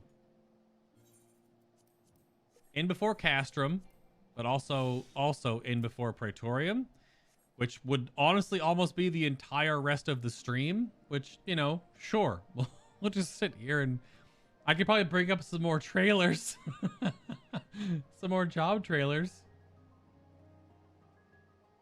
So, yeah.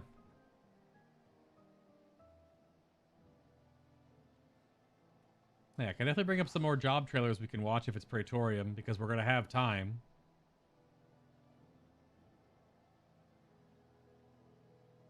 Oh, but I am definitely feeling those hunger pangs post-lunch. So, right on time for that 9-ish o'clock dinner time, that's for sure.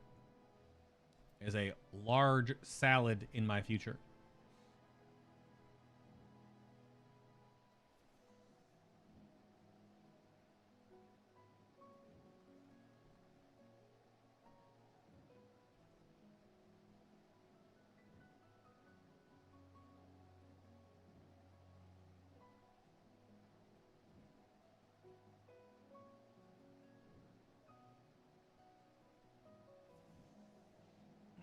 Let's see.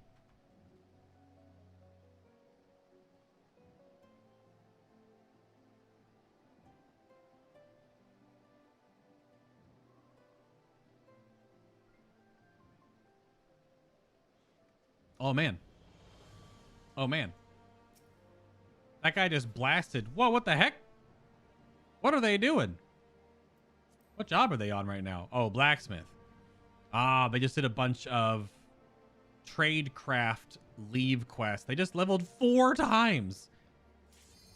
Good lord. All right, Ben, what are we going to get? At least be Castrum. Castrum is fine. It's less XP, but it's also just 20 minutes of you're engaged. If it's Praetorium, it's 11 minutes of you control your character and 31 minutes of old cutscene that I'm probably going to mute and watch other videos. Ah.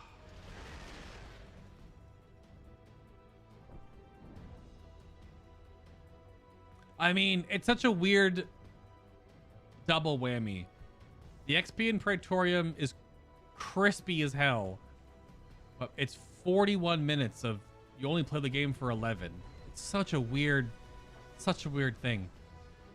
All right, so some more job trailers then. Let's see. Bum, bum, bum. And you know, I'll get 10 Moogle tomestones for this. That's fine. That's all good.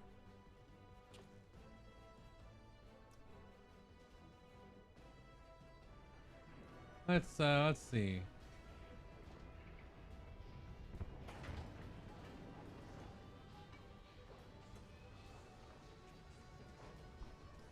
What I mean, we could basically put on the entire job trailer.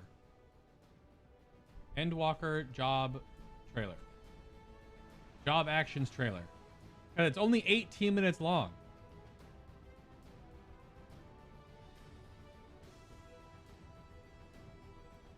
And I'll just pull it up in like a picture-in-picture or something.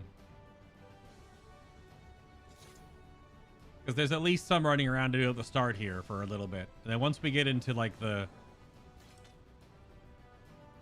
Gaius speeches and the the Nero speeches and the La Habrea speeches. I'm gonna grab all this so we can click. I'll hold it over here so no one's in the way. And then I'll run over and click myself. Go, go, go. The mob, unless you are like level 50, the mob kill XP in here is really not worth it. I mean, it all adds up because there is quite a number of mobs to kill in here. But yeah, I'm fully buffed up with 153% more XP, and it's like it's like between 5 and 3,000. I need 1.5 million. It doesn't, I mean, it's like a few percentages of your level, but I do wonder how many people have just been mainlining Praetorium to get their Moogle tokens. Because I actually think if we had a group and you guys wanted to do Rival Wings, which is the weird Dota style PvP mode, it's 72 players. It's like 15-ish, 20 minutes long. It's actually pretty fun. Get to run around in big mech suits and punch players in the face. If you summon one. But I kind of think that would be a really good way for us to farm tomestones. I don't think anyone's going to stay here and kill these. So try to tank them all and run them away.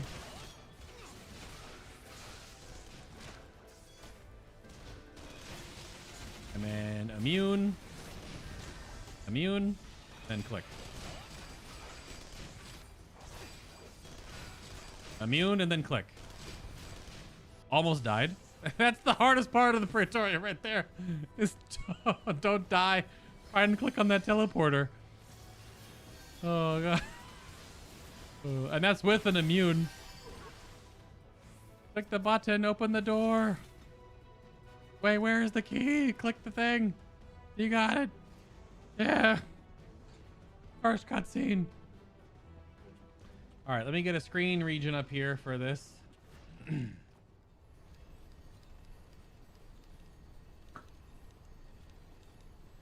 Let me see. I have like a couple of hairs in my face. Help. Hold on. Okay. We can. I deleted the previous one.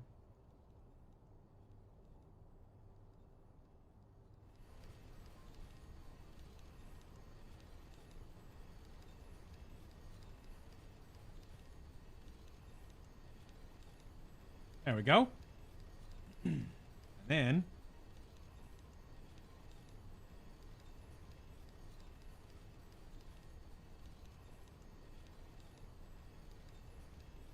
then so this is the overall job actions trailer. It has all the new spells and animations for Endwalker, while the Praetorium plays in the background. There'll be pauses, of course, because we'll have to still interact with our character a little bit.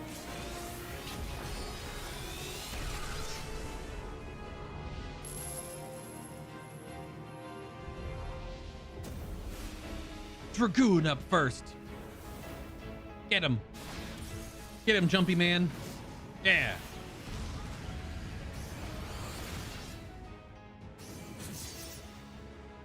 I don't know what any of these are yet because I don't have a Dragoon. They look cool. Yeah.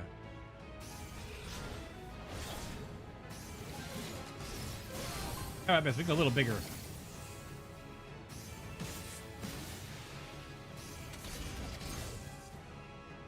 Yeah, why not? A little janky, but whatever.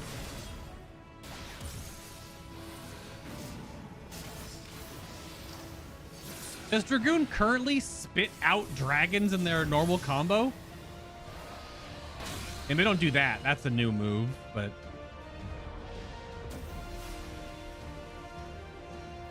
Warrior up next. Get even angrier, the warrior.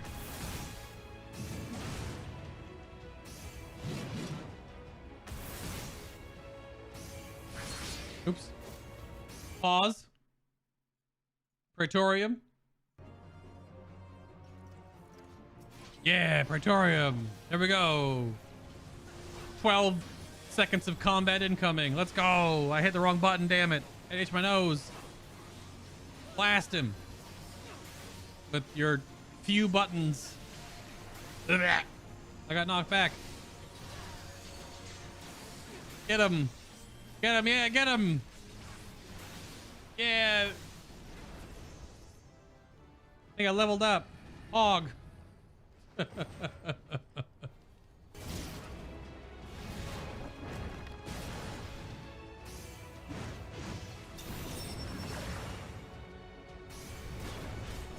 Yeah, chop him up, warrior. The warrior punches are so good. Whatever the new attack is where you punch, it's great. Even though your axe does just disappear and then reappear like it's an anime weapon or something. Fell cleave. New finisher. Oh. Hell yeah. Red major.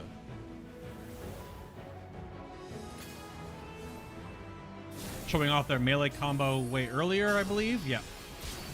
You only need 50 mana for the red mage combo.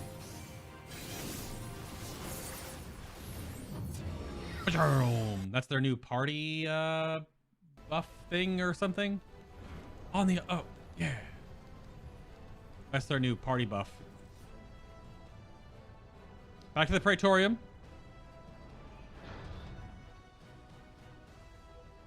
Yeah.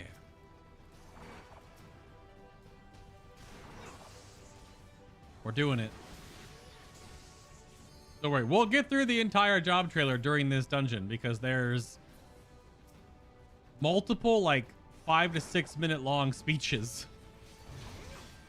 So we'll go back to the red mage in a moment. There's a little bit of combat here. Just a little bit. Just a little bit of combat.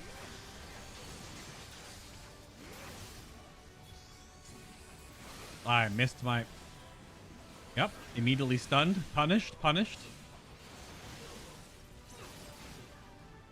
Yep, got it. Pick up the key thing. Nice. Click the thing. Nice. Go over here. Click on this thing. Nice. Onto the elevator and click on this thing. All aboard. Nice. I'm still in combat with all the other mobs, by the way. I don't think I even get out of combat with these until we fight Nero, because they leash finally or something. That's why I have all these mobs on my enemy list.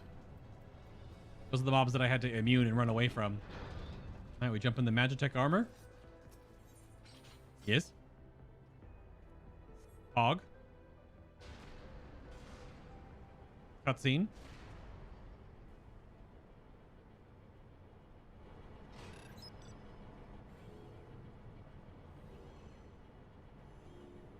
Yep, that's me wearing my headband.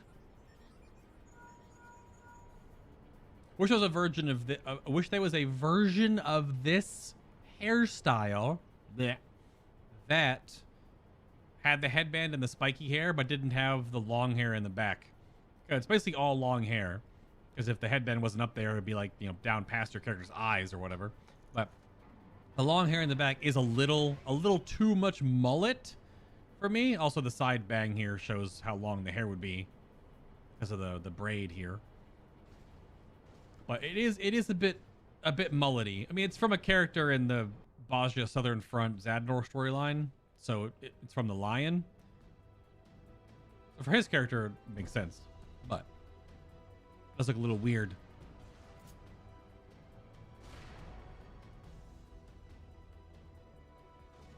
Okay, good. Stomp around in the Majestic armor, and we gotta shoot some stuff to get to the next section, and then cutscenes. It's long speech, 30 seconds of combat, walk out of combat, cutscene, walk downstairs, cutscene.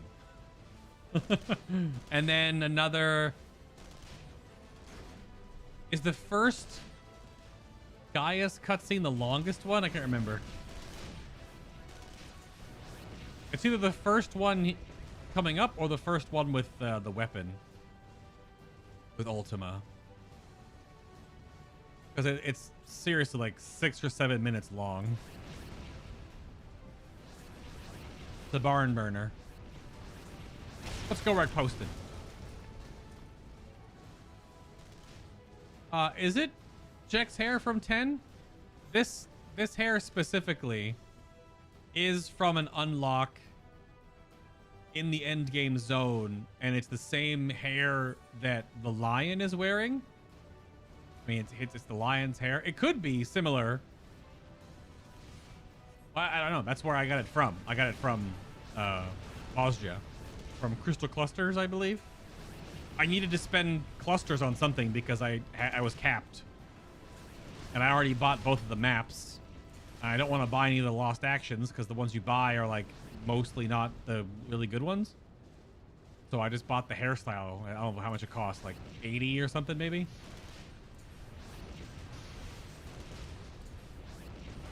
But it could be a side-by-side comparison lookup. But yeah, I think I like the headband stuff, and the spiky bits is cool. I just kind of wish it like, you know, went like here on the back of your head. Mostly because the mullet, the long hair part in the back, clips through a lot of outfits, and it also like waggles. It kind of like it just wiggle waggles behind you. It's mostly fine,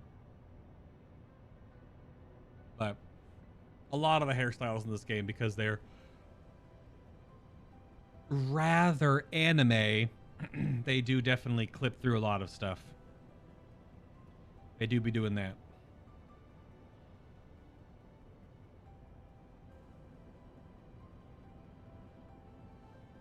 Yep, little cutscene to open the door. Uh-huh. Yep. We've already blasted through one of these doors, though, Sid. So...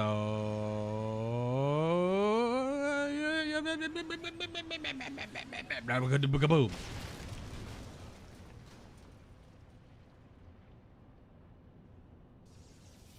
Nailed it. Fourth thing about the long hair is clipping. Yep. Started with a massive hair and a headband combo, and now ended up with something more feathery. Yeah, it happens. I mean, it's hard. Those kind of things are just kind of accepted with 3D models to a certain point, until the technology with 3D modeling gets so advanced, but also doesn't like destroy computers to make hair and other objects not negatively interact with each other, so they don't go through each other, basically. But mostly fine. So here, that was a cutscene to walk forward into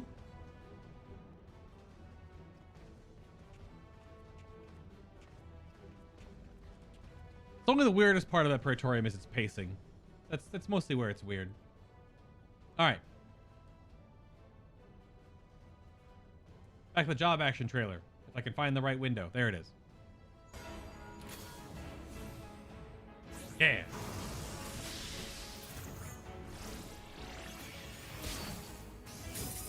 Back to the red mage. Get in there.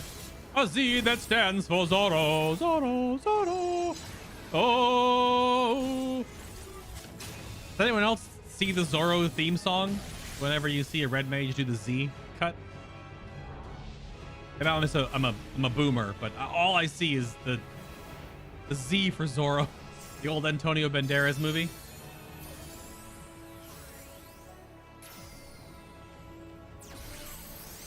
Get him, Bob. I mean, Scholar.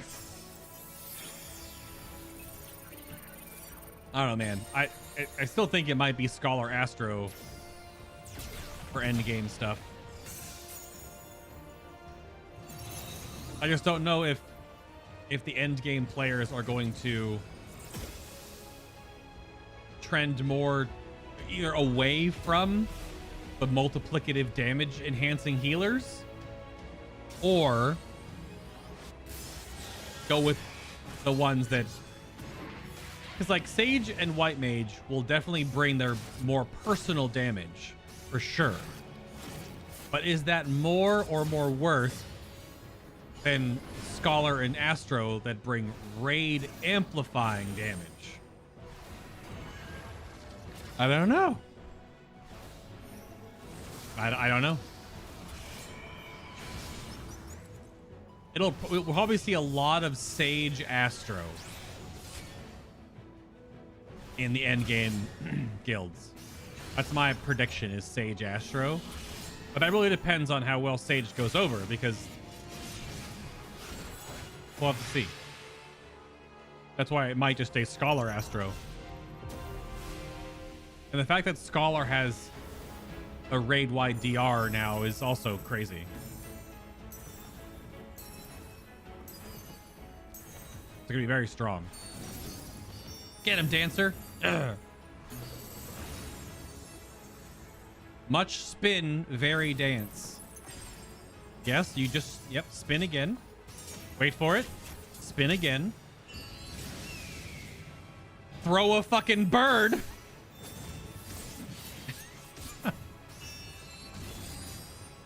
Two of their new abilities right there. And then one of their other new ability animations rather here. Yeah. Pure support, basically. Dancer goes spin. I like that. That's on brand. There's your flamethrower again, Gorek. This is the machinist. You go from flamethrower to shotgun to handgun to bullets that defy gravity to air anchor to laser beams to saw launcher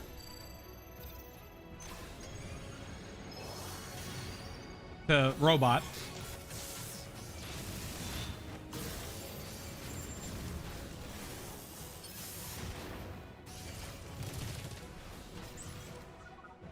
Oh no, we have to pause for... No, damn it. It said pause. Praetorium.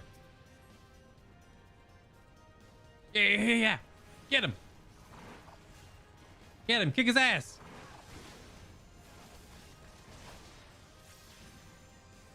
Yeah. High tier strats. Pull him into the goo because the goo doesn't hurt us. Yeah, tell him his favorite anime protagonist isn't as cool as your favorite anime protagonist. Yeah, hit him with the Yu Yu Hakusho is the best anime. Yeah. Tell him Tuxedo Mask is a cuck. I don't know. I mean, he kind of is. Tuxedo Mask is a big goober. Combat, exciting. Praetorium. I think this cutscene was really short because then we walk through the next room. Yeah, he turns the lights off, then he runs away. We run through the next room and then we go through another cutscene. Does the shotgun replace spread shot? I hope not. I'd rather have it as a combo. I think the shotgun was a combo in part of the AoE. I don't remember the specifics. I think it was a combo ender. But that might be like more of a Bob Ben question. Watch to the moon. I don't know how I feel about that comment. The comment about Tuxedo Mask. No, Tuxedo Mask, he's all right. Sailor Moon was actually way before its years in what's the so the phrase that gets thrown around a lot in like the film world, the whole like female characters are Mary Sue or whatever, or female characters in film and television and whatever don't pass the Bechdel test. That's how you pronounce it, right?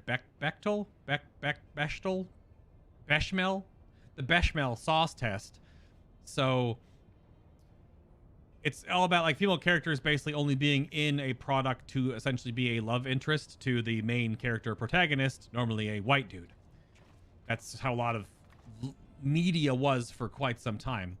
But Sailor Moon, Tuxedo Mask didn't really do anything. Like he was like a moral support structure for Sailor Moon, but he didn't come in and always like just save the day like some, you know, white knight or whatever, right? Like Sailor Moon did so much of that herself. Also voice acting suddenly, but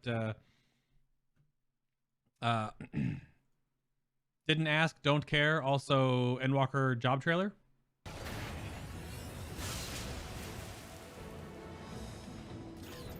Oh, it was the end of the Machinist too. Gunner Breaker. Sword is also gun, or gun is also sword. I don't know. Not a lot of changes to Gunbreaker, honestly. An extra ammo cartridge and like one new ability. And continuation being one button.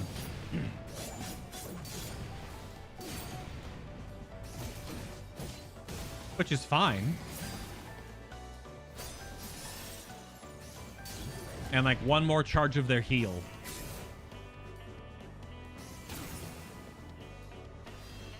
But they didn't really need a lot of adjustments. That the class plays really well. That was the new combo there. And that. Yeah. Time for Bow the Job. Shoot many arrows and shoot larger arrow and then shoot even larger arrow. I mean, that's Bard, right?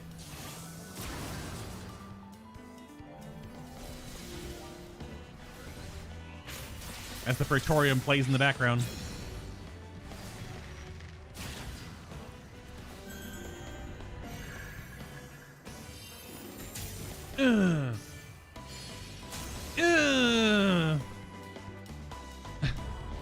Yep, that. Yep. Astro. Astro is a weird job killer to watch because unless you read all the ability changes, nothing really looks changed here. So it's other than like the Lord of Crowns and Queen, because they buffed the Astro now, but one is going to be far superior than the other, which is probably going to be leading to quite a bit of Astro frustration. New gravity. And their new finisher heal thing. Yeah. Hog. Astrologian. Still probably the best healer in the game.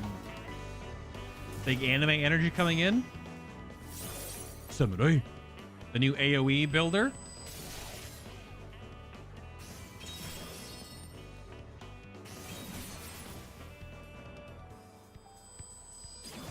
Schwangawang. Schwangawang.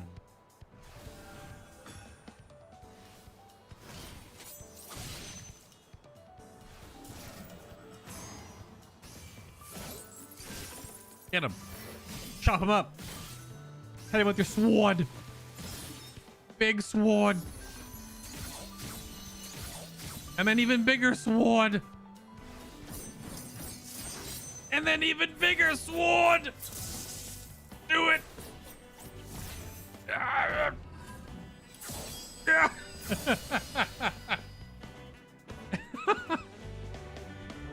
Samurai, by the way. It's so silly.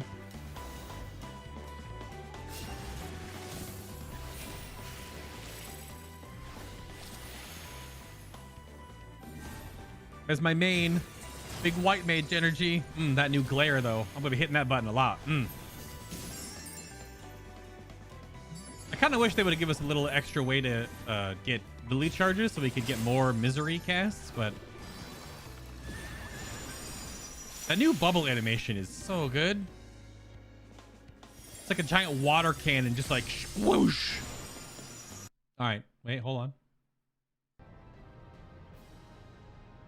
Put it on the clock. 34 seconds of combat starts now. Where is he going? Gaius!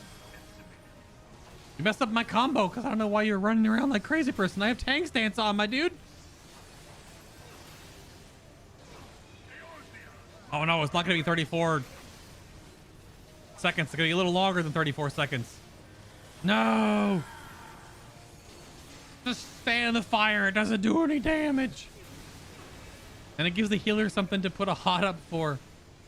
Get him. Tell him Ayn is the best puppy in any anime and no other animals in anime are any better than Ayn. There we go. How long was that? Crap, I didn't see. I was going to look at my ACT, how long that was. Was that about 34 seconds? Shit. I have my ACT to hide in combat. Ah, it was 44 seconds. F. F. You lack the resolve to put it to damn it.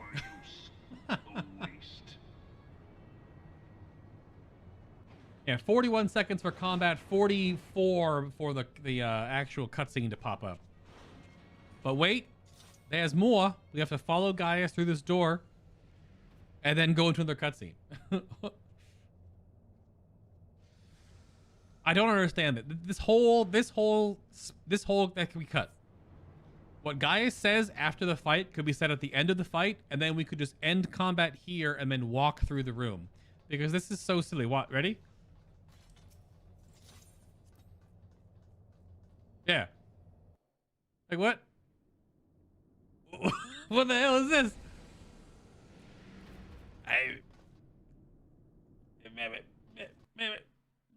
Job trailer.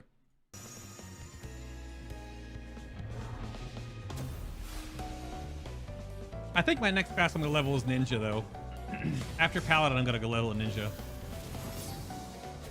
It won't happen before Endwalker, I don't think, but I'm definitely digging the ninja changes.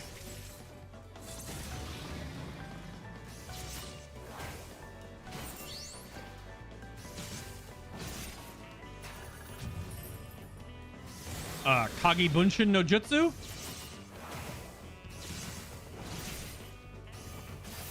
Or the English Shadow Clone Technique.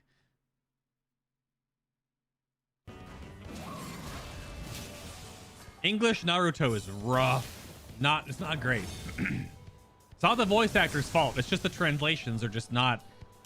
They don't have that same je ne sais quoi of the Japanese. Because so much of the verbiage in Naruto is Japanese, like in origin. All like the ninja technique oriented stuff it doesn't sound good in English. It sounds very weird.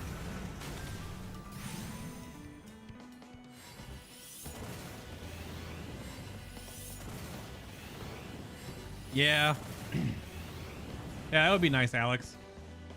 It almost feels like it should be a trial. Like, the Praetorium should stop after all the Gaius stuff. And then, like, the Ultima weapon kind of stuff could just be a trial. Like a phase 1, phase 2, phase 3 kind of thing. But they didn't have that kind of structure back in ARR, I guess. So. Wait.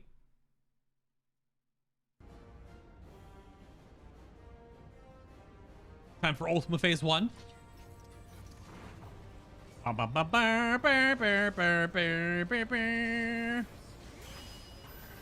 We're getting there. We're almost done. Only this and 2 more boss fights and a very long speech. And then it'll be done with Praetorium. I can't get aggro on him because I can't do damage. Can you taunt him in this phase? And does that actually get aggro or no? No, it's like I can't really raise my enmity against him because he's taking no damage. Not like he does any damage anyway. Okay, now I can hit him. The other tank is aggro. Now I have aggro. That wasn't the tank, that was the healer. Get him. Ultima, you're a chump. I guess technically, sorry, this is Ultima weapon. Because there's also an Ultima. Because Final Fantasy reasons, I guess. Which isn't confusing at all.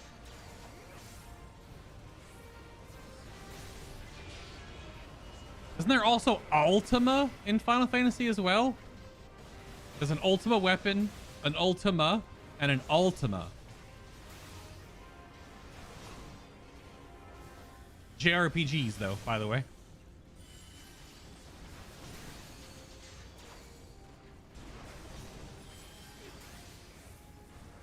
Get him. Hit your 1, 2, 3 combos, because we don't really have any other buttons at this level. I have a couple extra buttons, but Titan big back just fell on me. So I'm gonna have a big like chef salad for dinner tonight. What are you guys having for dinner? Sound off in chat. What's for dinner? Or if you already had dinner, what was for dinner? In before Gorek had ribs of some description. Just throwing that out there.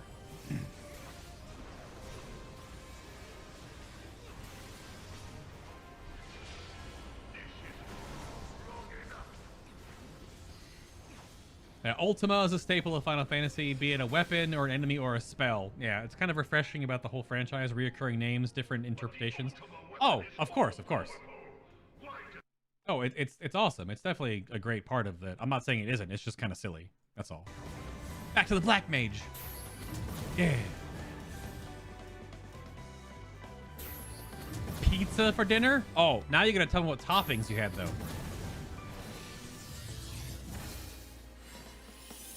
Oh, look at the Imager link you linked earlier? Oh. I didn't check the Imager link. I can't right now because it'll mess up this screen region. So I can in a little bit. Sage!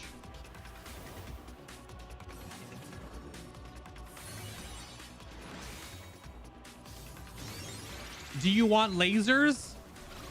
Because there be lasers here. There do indeed be lasers.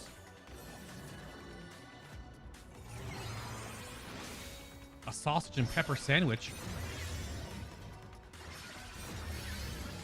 Just pepperoni pizza. Classic.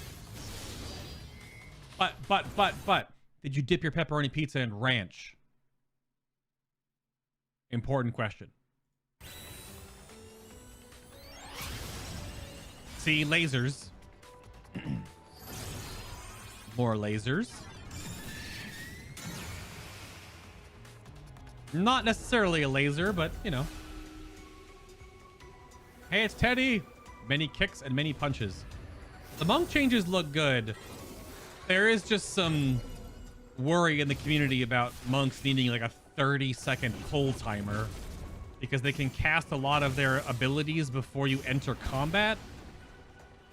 So I wonder if they're going to fix that before launch, where you can only gain the sigils, or whatever they're called, the little chi orbs, in combat, which would make it so that you can't do a whole bunch of weird crap before you go into combat. Ooh, ooh, ow, ooh, ow, ow, ooh. Yeah. You didn't dip it in ranch.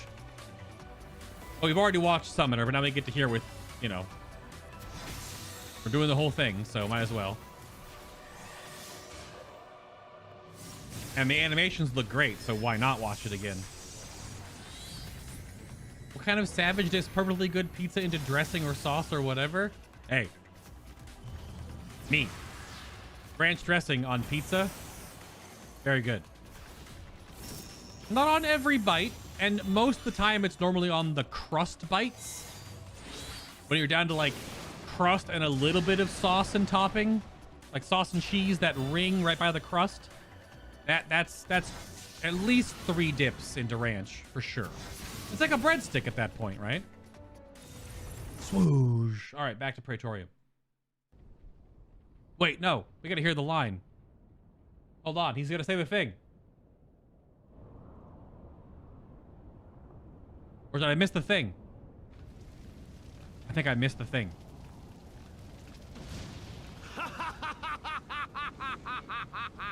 Oh. Such devastation! This was not my intention! He said the thing! I didn't miss it. Okay. Oh, Heidelin, it seems the task of keeping Okay. your champion alive has I didn't miss it. exhausted I strength. thought it was during the, or like right after the explosion, but I guess it's after. Okay. That's so good. Your Such a enemy meme. shield is broken. God, such a meme. Good lord. The rest I leave to you. Get out of here, Laha Bruha. We will speak later. I defeated you in every incarnation in the game. Yo, the Minstrel's Ballad for Hades and Shadowbringer, such a good fight. Deal with you. Such a good fight. Who is mightier remains. Looking forward to doing more of that next week. Or I might even try to like party finder some, because that fight's great. Let us find the answer together. And Sage, only job that fits with all the modern military style glamours like filibuster or the Royal Volunteer. That could work, yeah. He said the ting. Such a stupid line, though. It is quite heavily memed, that's for sure. Quite heavily memed. Now we're posting snakes in Discord now? What's going on?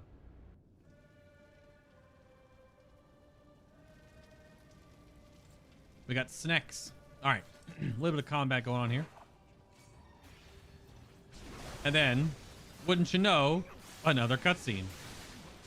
I don't think the La Habrea cutscene was that long, is it? I don't think so. We haven't done the Minstrel's Ballad for Ultima, though. Like, you know, level synced, as it were. This apparently has some hair on its chest as well. It's a little spicy. I don't know if it will be as spicy as the Shadowbringer weapons, but it would be cool to eventually at least get, you know, because I solo it like every week.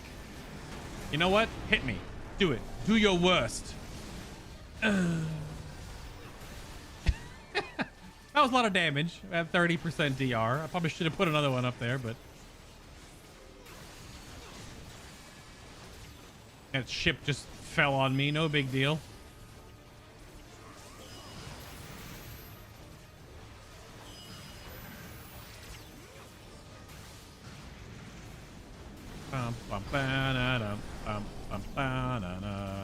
The music's a bop, though.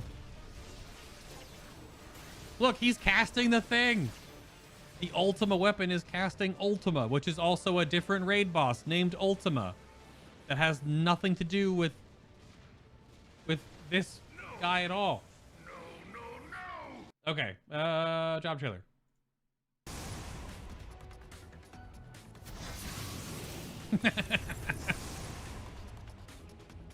I mean, if there was a way to pass the time in running a Praetorium, it might be this. Looking at all the fancy new animations.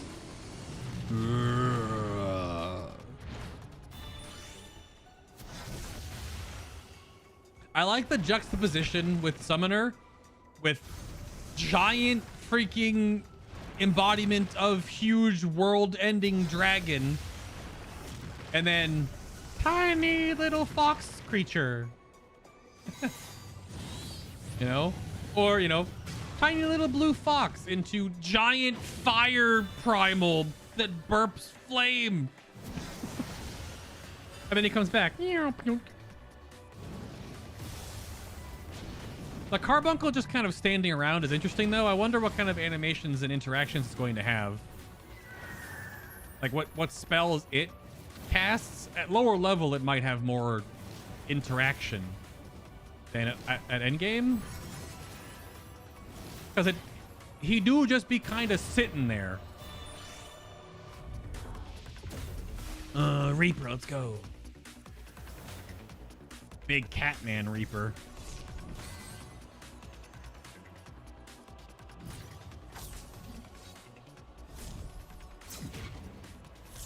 Blink, blink. Reaper is got big anime energy. Good lord.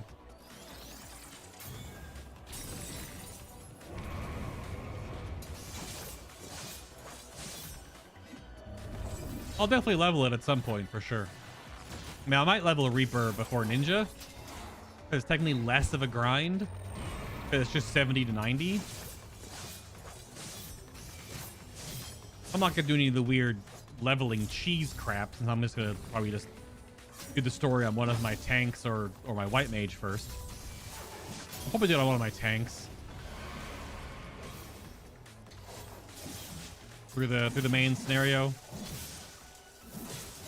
And then keep another job close in levels via roulette so that I can switch later on if I max out my level.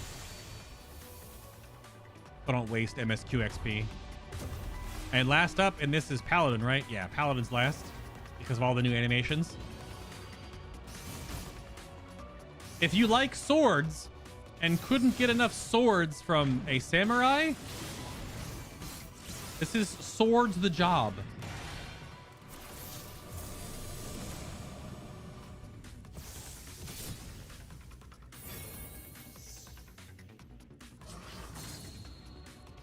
You'll see why in just a moment. Orequiscat. Swords. Swords. Ah, swords. Ah, swords.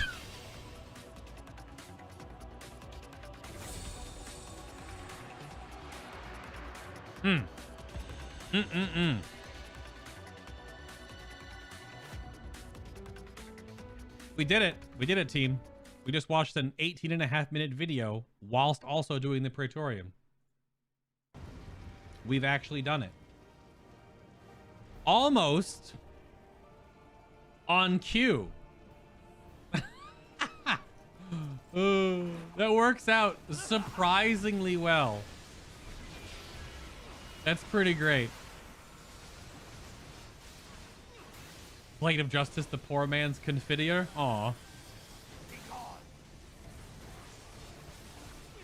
Yeah, the La Habrea encounter is like another 30 seconds of fighting. We've got 20 seconds, 21, 22, 23, 24.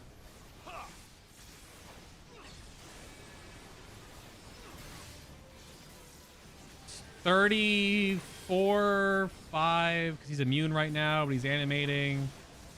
Tab the DPS meter is like 38 seconds, yeah. But I mean, it's hard to argue. How much XP was that? Let's see. For this level, it was almost 2-ish million. Yeah, about 2-ish million.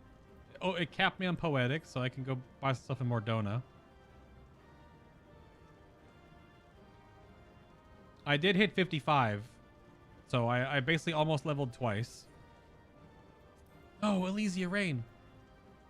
And we got some irregular tombstones of lore. Nice. We did it. And with some time to spare, we got some time to do something else here real quick. Nice. Yeah, because wasn't I about like 53 and some change? So I leveled once and then leveled from the completion XP. Yeah. And that's what the Praetorian is there for. Praetorium is there for. It's there for big XP chunks because it takes an investment of time for sure. Absolutely does. I'm gonna run some guild tests for a little bit, Ben. I don't know if he wanted to do any of those.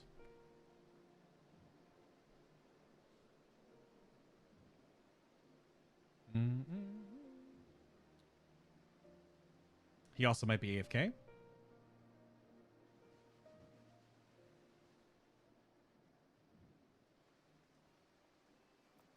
That's fine.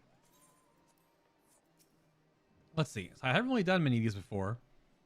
Large scale battlecraft leaves. Now I know I'm supposed to like, check my leave quest allowance right now or something. I'm at 100. I'm capped. I don't really do and spam leave quests very often. The ones that are for like guild making, for example, because I think if you use them all the time, you had to stop doing leave quests by like the end of last month for your allowance to refill before Endwalker comes out. I think there's some math on it because you get what, you get 16 a week. Is that correct? So however many weeks it takes, if that's the way the system works. I saw like a whole like how to prep for Endwalker thread, and there's a bunch of things you can do, but that's if you're going like super overboard.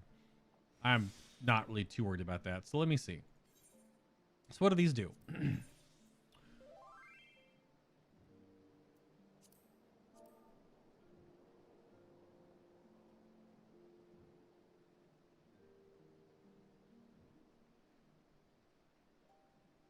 So level 58. I'm 55. That's fine. So what, is this just like... This is still going to be... Just like a regular go somewhere do a leave quest thing, right?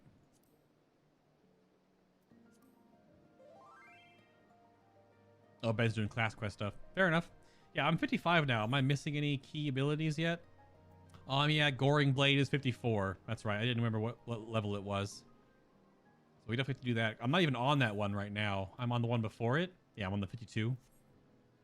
But I want to do one of these because I don't know what they're all about. So let's do Goblin Up Charlayan. Okay. Where are we going with this thing? Okay, to the hinterlands. That's fine.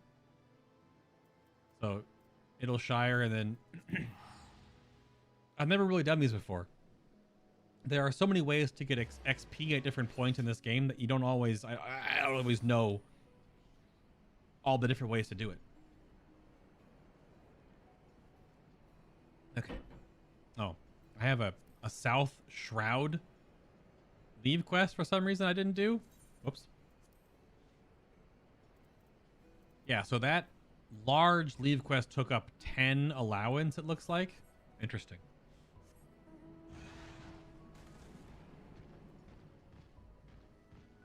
Let's go out here and this is all about. Break out my beautiful purple sun. Oh, I was gonna look into the Titania barding for my chocobo. I think I do believe I've forgotten.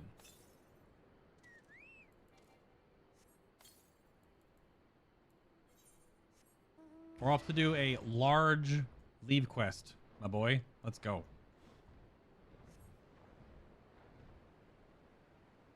Because also the XP from this doesn't look that great. If the completion XP is only, well, maybe actually is pretty good. Because if I get to turn, if I can turn the level up, it might be like 200,000, which isn't bad. But I gotta see if you can actually do level adjustments on the, let's see. You can. This would take it up. Oh, you want to go +1 level? Okay. They're little 58 mobs. Whatever. I don't really want to pull that hornet. But you're not going to move because you're a ranged mob. Got it. Eliminate the goblin threats. Okay. It's just to kill a bunch of gobos.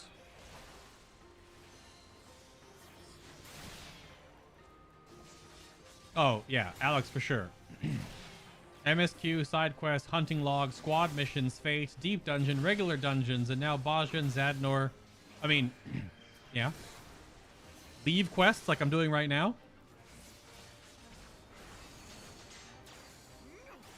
Oh, what the heck? I was like, that bee will take a little bit more doing, but no, apparently not. I like to vary it, not burn myself out, and the results show you got everything to 80 other than Blue Mage. Well, yeah, my Blue Mage is 70. I think I'm at 56. No. Am I at 60? I can look after this if I remember. I think I have about 60-ish Blue Mage spells or somewhere in that ballpark. So, still a lot of Blue Mage left to learn, But Blue Mage is quite easy to actually level. Don't know if that's worth anything. Some of the rare drops from these Battlecraft leaves can be sold for a pretty amount. Yeah, and like what I'm doing right now. Yeah, there's so many ways to get XP. And technically it's Deep Dungeon and or Heaven on High. Heaven on High is just a different version of that, right? Because Deep Dungeon only goes to so many levels, right? And then Heaven on High is like the next chunk. Because that was Stormblood, right? Heaven on High. Oh, and then there's Pixie Dailies too. Don't forget the Pixie Dailies at 71.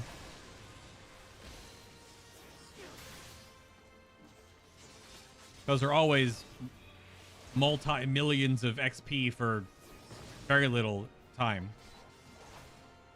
First half of my Reaper, I'll do my Beast Tribe for the Pixies, then I'll do Bajha Zadnor for... you could trust. If your trusts are leveled up, that could be a thing, yeah. They have it on high with Stormblood, yep.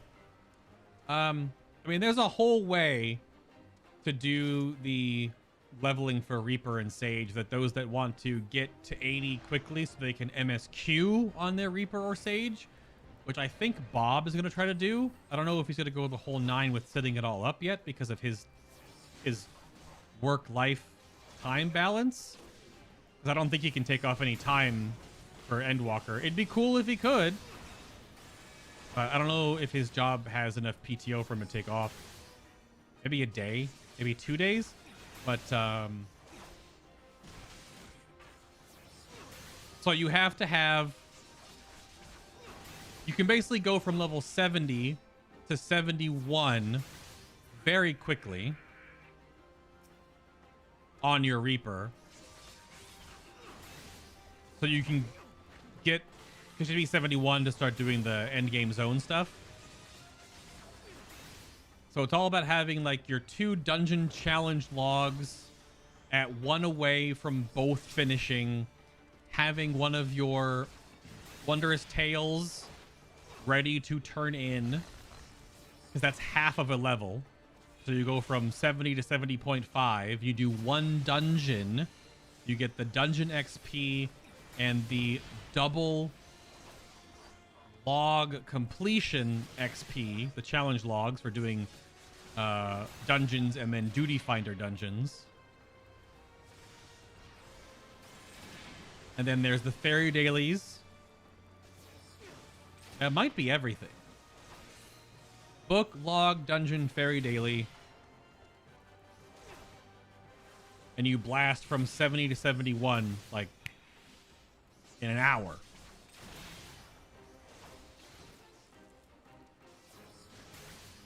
Yeah, because your challenge log battles have complete 5 or complete 3 roulette. So, hello? Oh, someone's a dude. Thanks for the regen. Random white mage friend.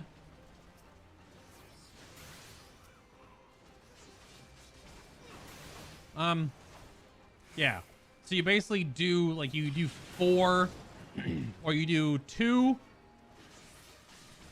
direct queue dungeons and then 2 duty roulette dungeons, and that takes you to 1 away on daily roulette and 1 away on complete 5. So that's a ton of XP from that 70 to 71 breakpoint. And your Chloe's book is half your level. The few million from fairy dailies. Yeah. Your trusts are at 80? Damn.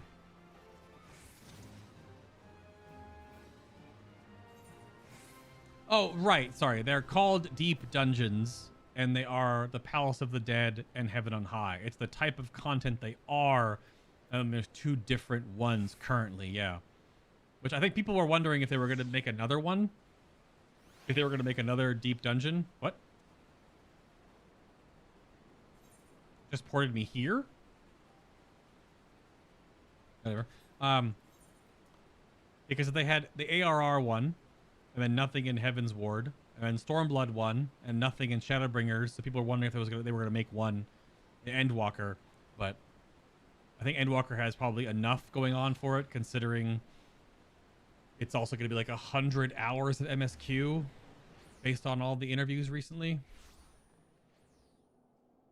All right, so we see a large battle leave quest. It was just like harder mobs. It wasn't really anything too crazy about that one. Yeah, my trusts are not. They're all base level because I really haven't run that many. We were supposed to get one with Shadowbringers, but it got scrapped. Oh.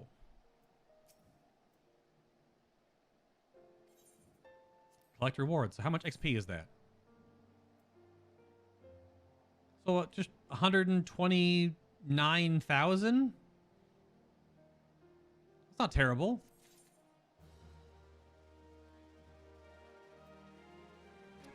Considering you could grab multiple of those. So you can, yeah, okay. That's not that bad. Yeah, 129.6 thousand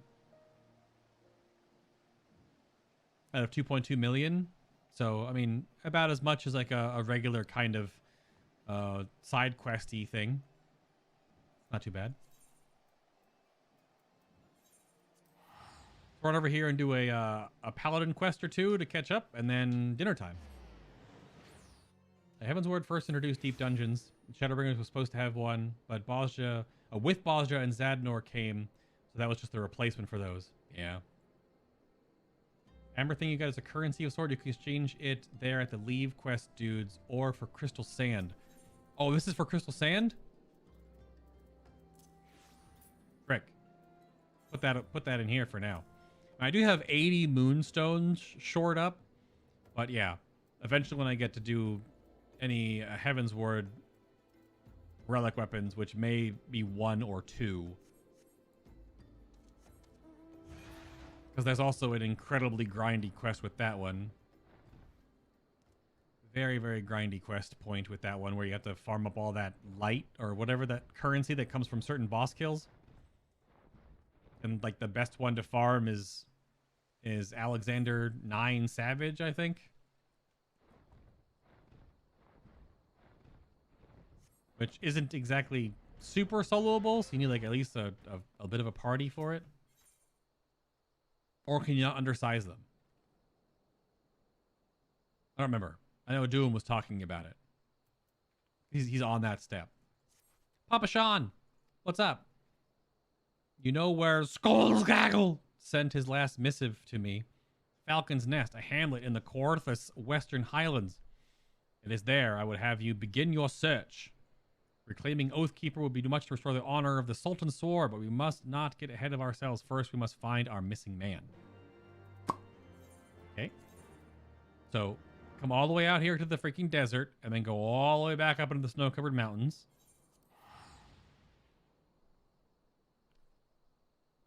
I really wonder if you played this game as a full-on RPer and you never aetherided unless you really had to.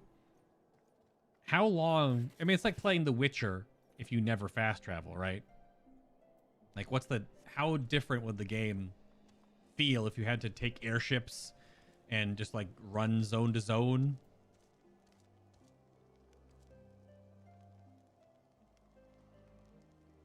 You go for blue script tokens personally. About 21 runs of A9S and you're done with that step. Yeah, 21 runs. I know he's done a lot of other things, so he doesn't need that many. Skullsgaggle. Never heard of him. An awful lot of new faces here. Most don't leave an impression. Wow. Others are heretics or bandits. Wow. I didn't know Dalthier came up here. Oh, you're up top, are you? Swoosh. Oh, Dalthier still needs help with this trial. A pitched battle of the night out in the waste. Involved a rather large man and a party of fellow heretics. I heard the scouts tell it. Naturally, we chose not to intervene. If they wish to kill each other, by all means. Wow.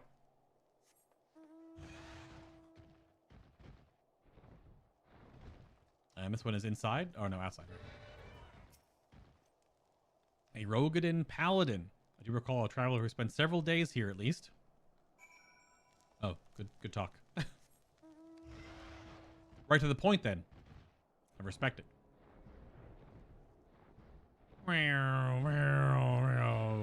Big wyvern. This guy's name is just 100 Eyes. First name 100. Last name Eyes. Are you asking after Rogadin? And in a fashion that might give man cause to worry. I know. Skulls gaggle.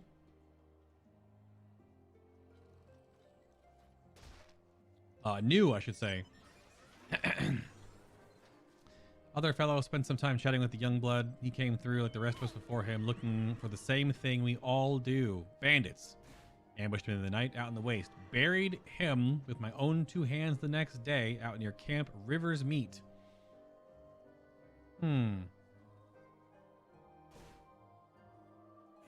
Constant took it especially hard. Or Constant. It's a name. Close as he was to him. What is happening? Why are people jumping off? Are they trying? What is happening? Let's head out here. Got about 4 minutes left before we gotta close down the stream, and then it's salad time. Oh yeah. Let me see if I can scroll up far enough to see Gorek's post. Oh, Gorek had steak. Nice medium rare. That's actually almost rare. Medium rare, maybe. With some patatas. Some seasoned potatoes. And apparently a solo cup. Did you eat the whole solo cup, Gorek? Or if you're still out there in chat room land.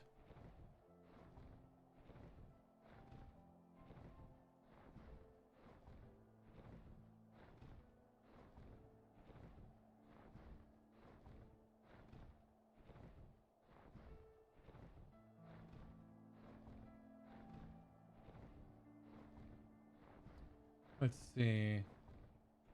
Yeah, that's all it's in that picture. Yep. Fair enough. Oh, I asked A, did you eat a solo cup with dinner since they were in the picture? And then I was trying to figure out like how you like your steak. Because that looks a little more rare than medium rare. I'm a medium rare stan myself. Rare is a little too mooing. I guess that depends on the cut of meat, though. Death's embrace assassins. Well, that's not good. Too bad you're absolutely destroyed. Yes, I did. You ate an entire solo cup. Teach their own, I suppose. Any more? Nope. Okay. Yeah, medium rare. Nice. Did you make that yourself? Just straight up normal. Excuse me. Just pan sear. Hello, nice blessing upon you, sir. Were you a friend of Skullgaggles too? Ah, yeah, good. There had to be others who would want to know. It was the work of Death's embrace. The fiends you slew now were sent by them as well. My kinsmen think them another band of sellswords or heretics. If only they knew. Oh, if only they knew what they were truly capable of. I can only hope they'll heed my warnings this time. Got some bandits out and about in the highlands. Gotta deal with these banditos. Oh, that was Wagyu beef? Okay, you know what? Now you're just flexing. Tell me you're Gorek without telling me you're Gorek.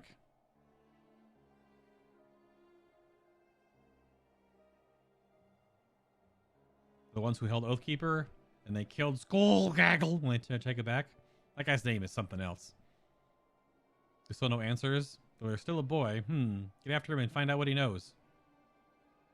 Okay.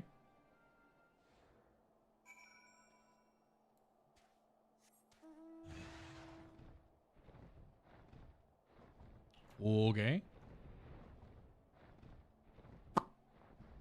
Where'd he go? All the way back to town. Of course I'm flexing. It's freaking Wagyu beef, brother. All right. Man better check his beef privilege. Wow, wow, wow, wow. Wow, wow, wow. Wow, wow, wow, wow.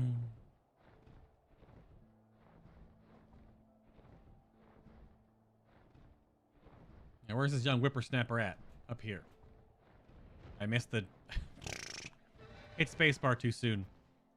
Mouse descend pretty quickly in this game. Pleasure to see you again, sir. Was there something you wish to discuss? Yes, I'm gonna give you a head nod. And then I'm gonna flap my lips and nothing will come out of my mouth. My name is Constant. It's like almost like constant. Constante? That's the first time we went when he saved me. How his sword gleamed as he danced along the... Oh, his sword, huh? They can teach me ways of the Paladin so I could save others that he had saved, like he had saved me. He turned me down a dozen times before I finally realized, probably because he caught me asking about Oathkeeper. I suppose he didn't think I was strong enough to help him reclaim the sword. Why else would he sneak off to challenge Death's Embrace while I was away? So that character we met in the first act of the Paladin campaign is just dead? Are we meant to think that he's dead? Is he faking his own death? Is the other guy covering for him? He did say he buried him with his own 2 hands. In the snow? So we want to find this old Paladin sword that's been stolen.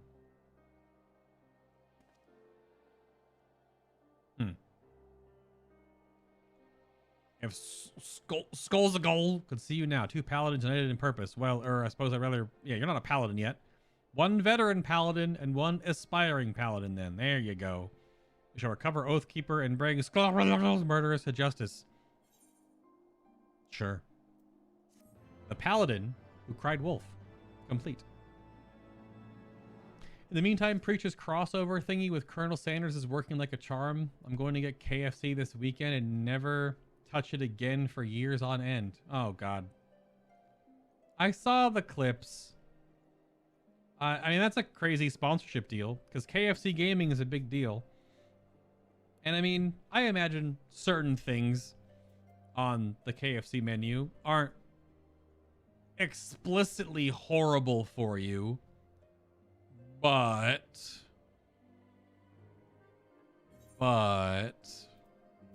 it is also fried chicken. Right? And, you know, fried chicken do be good. But it also do be fried chicken. So, in moderation, for sure. Once a year, probably okay. From KFC specifically. If you make some homemade stuff, maybe fares a little better, because I don't know what else is in KFC stuff. Yeah. No Popeyes in Europe, though? Yeah, no Taco Bell over there, too. Popeyes, yeah. I mean, again, all those places can be fine if you don't eat them every day. Once a month? Once a month? Not too bad. Once every couple of months, now you're talking. All right. Heading out, chat. Y'all have a great night. Have a great morning. Whoever comes first. Enjoy the live letter tonight. The live letter from the producers of Final Fantasy XIV. The pre-expansion Endwalker 1 is in 40 minutes. So I'm going to take this time now to go check on the food. I gotta see what I have. I know I'm making a salad, but now I think about it. Do I have...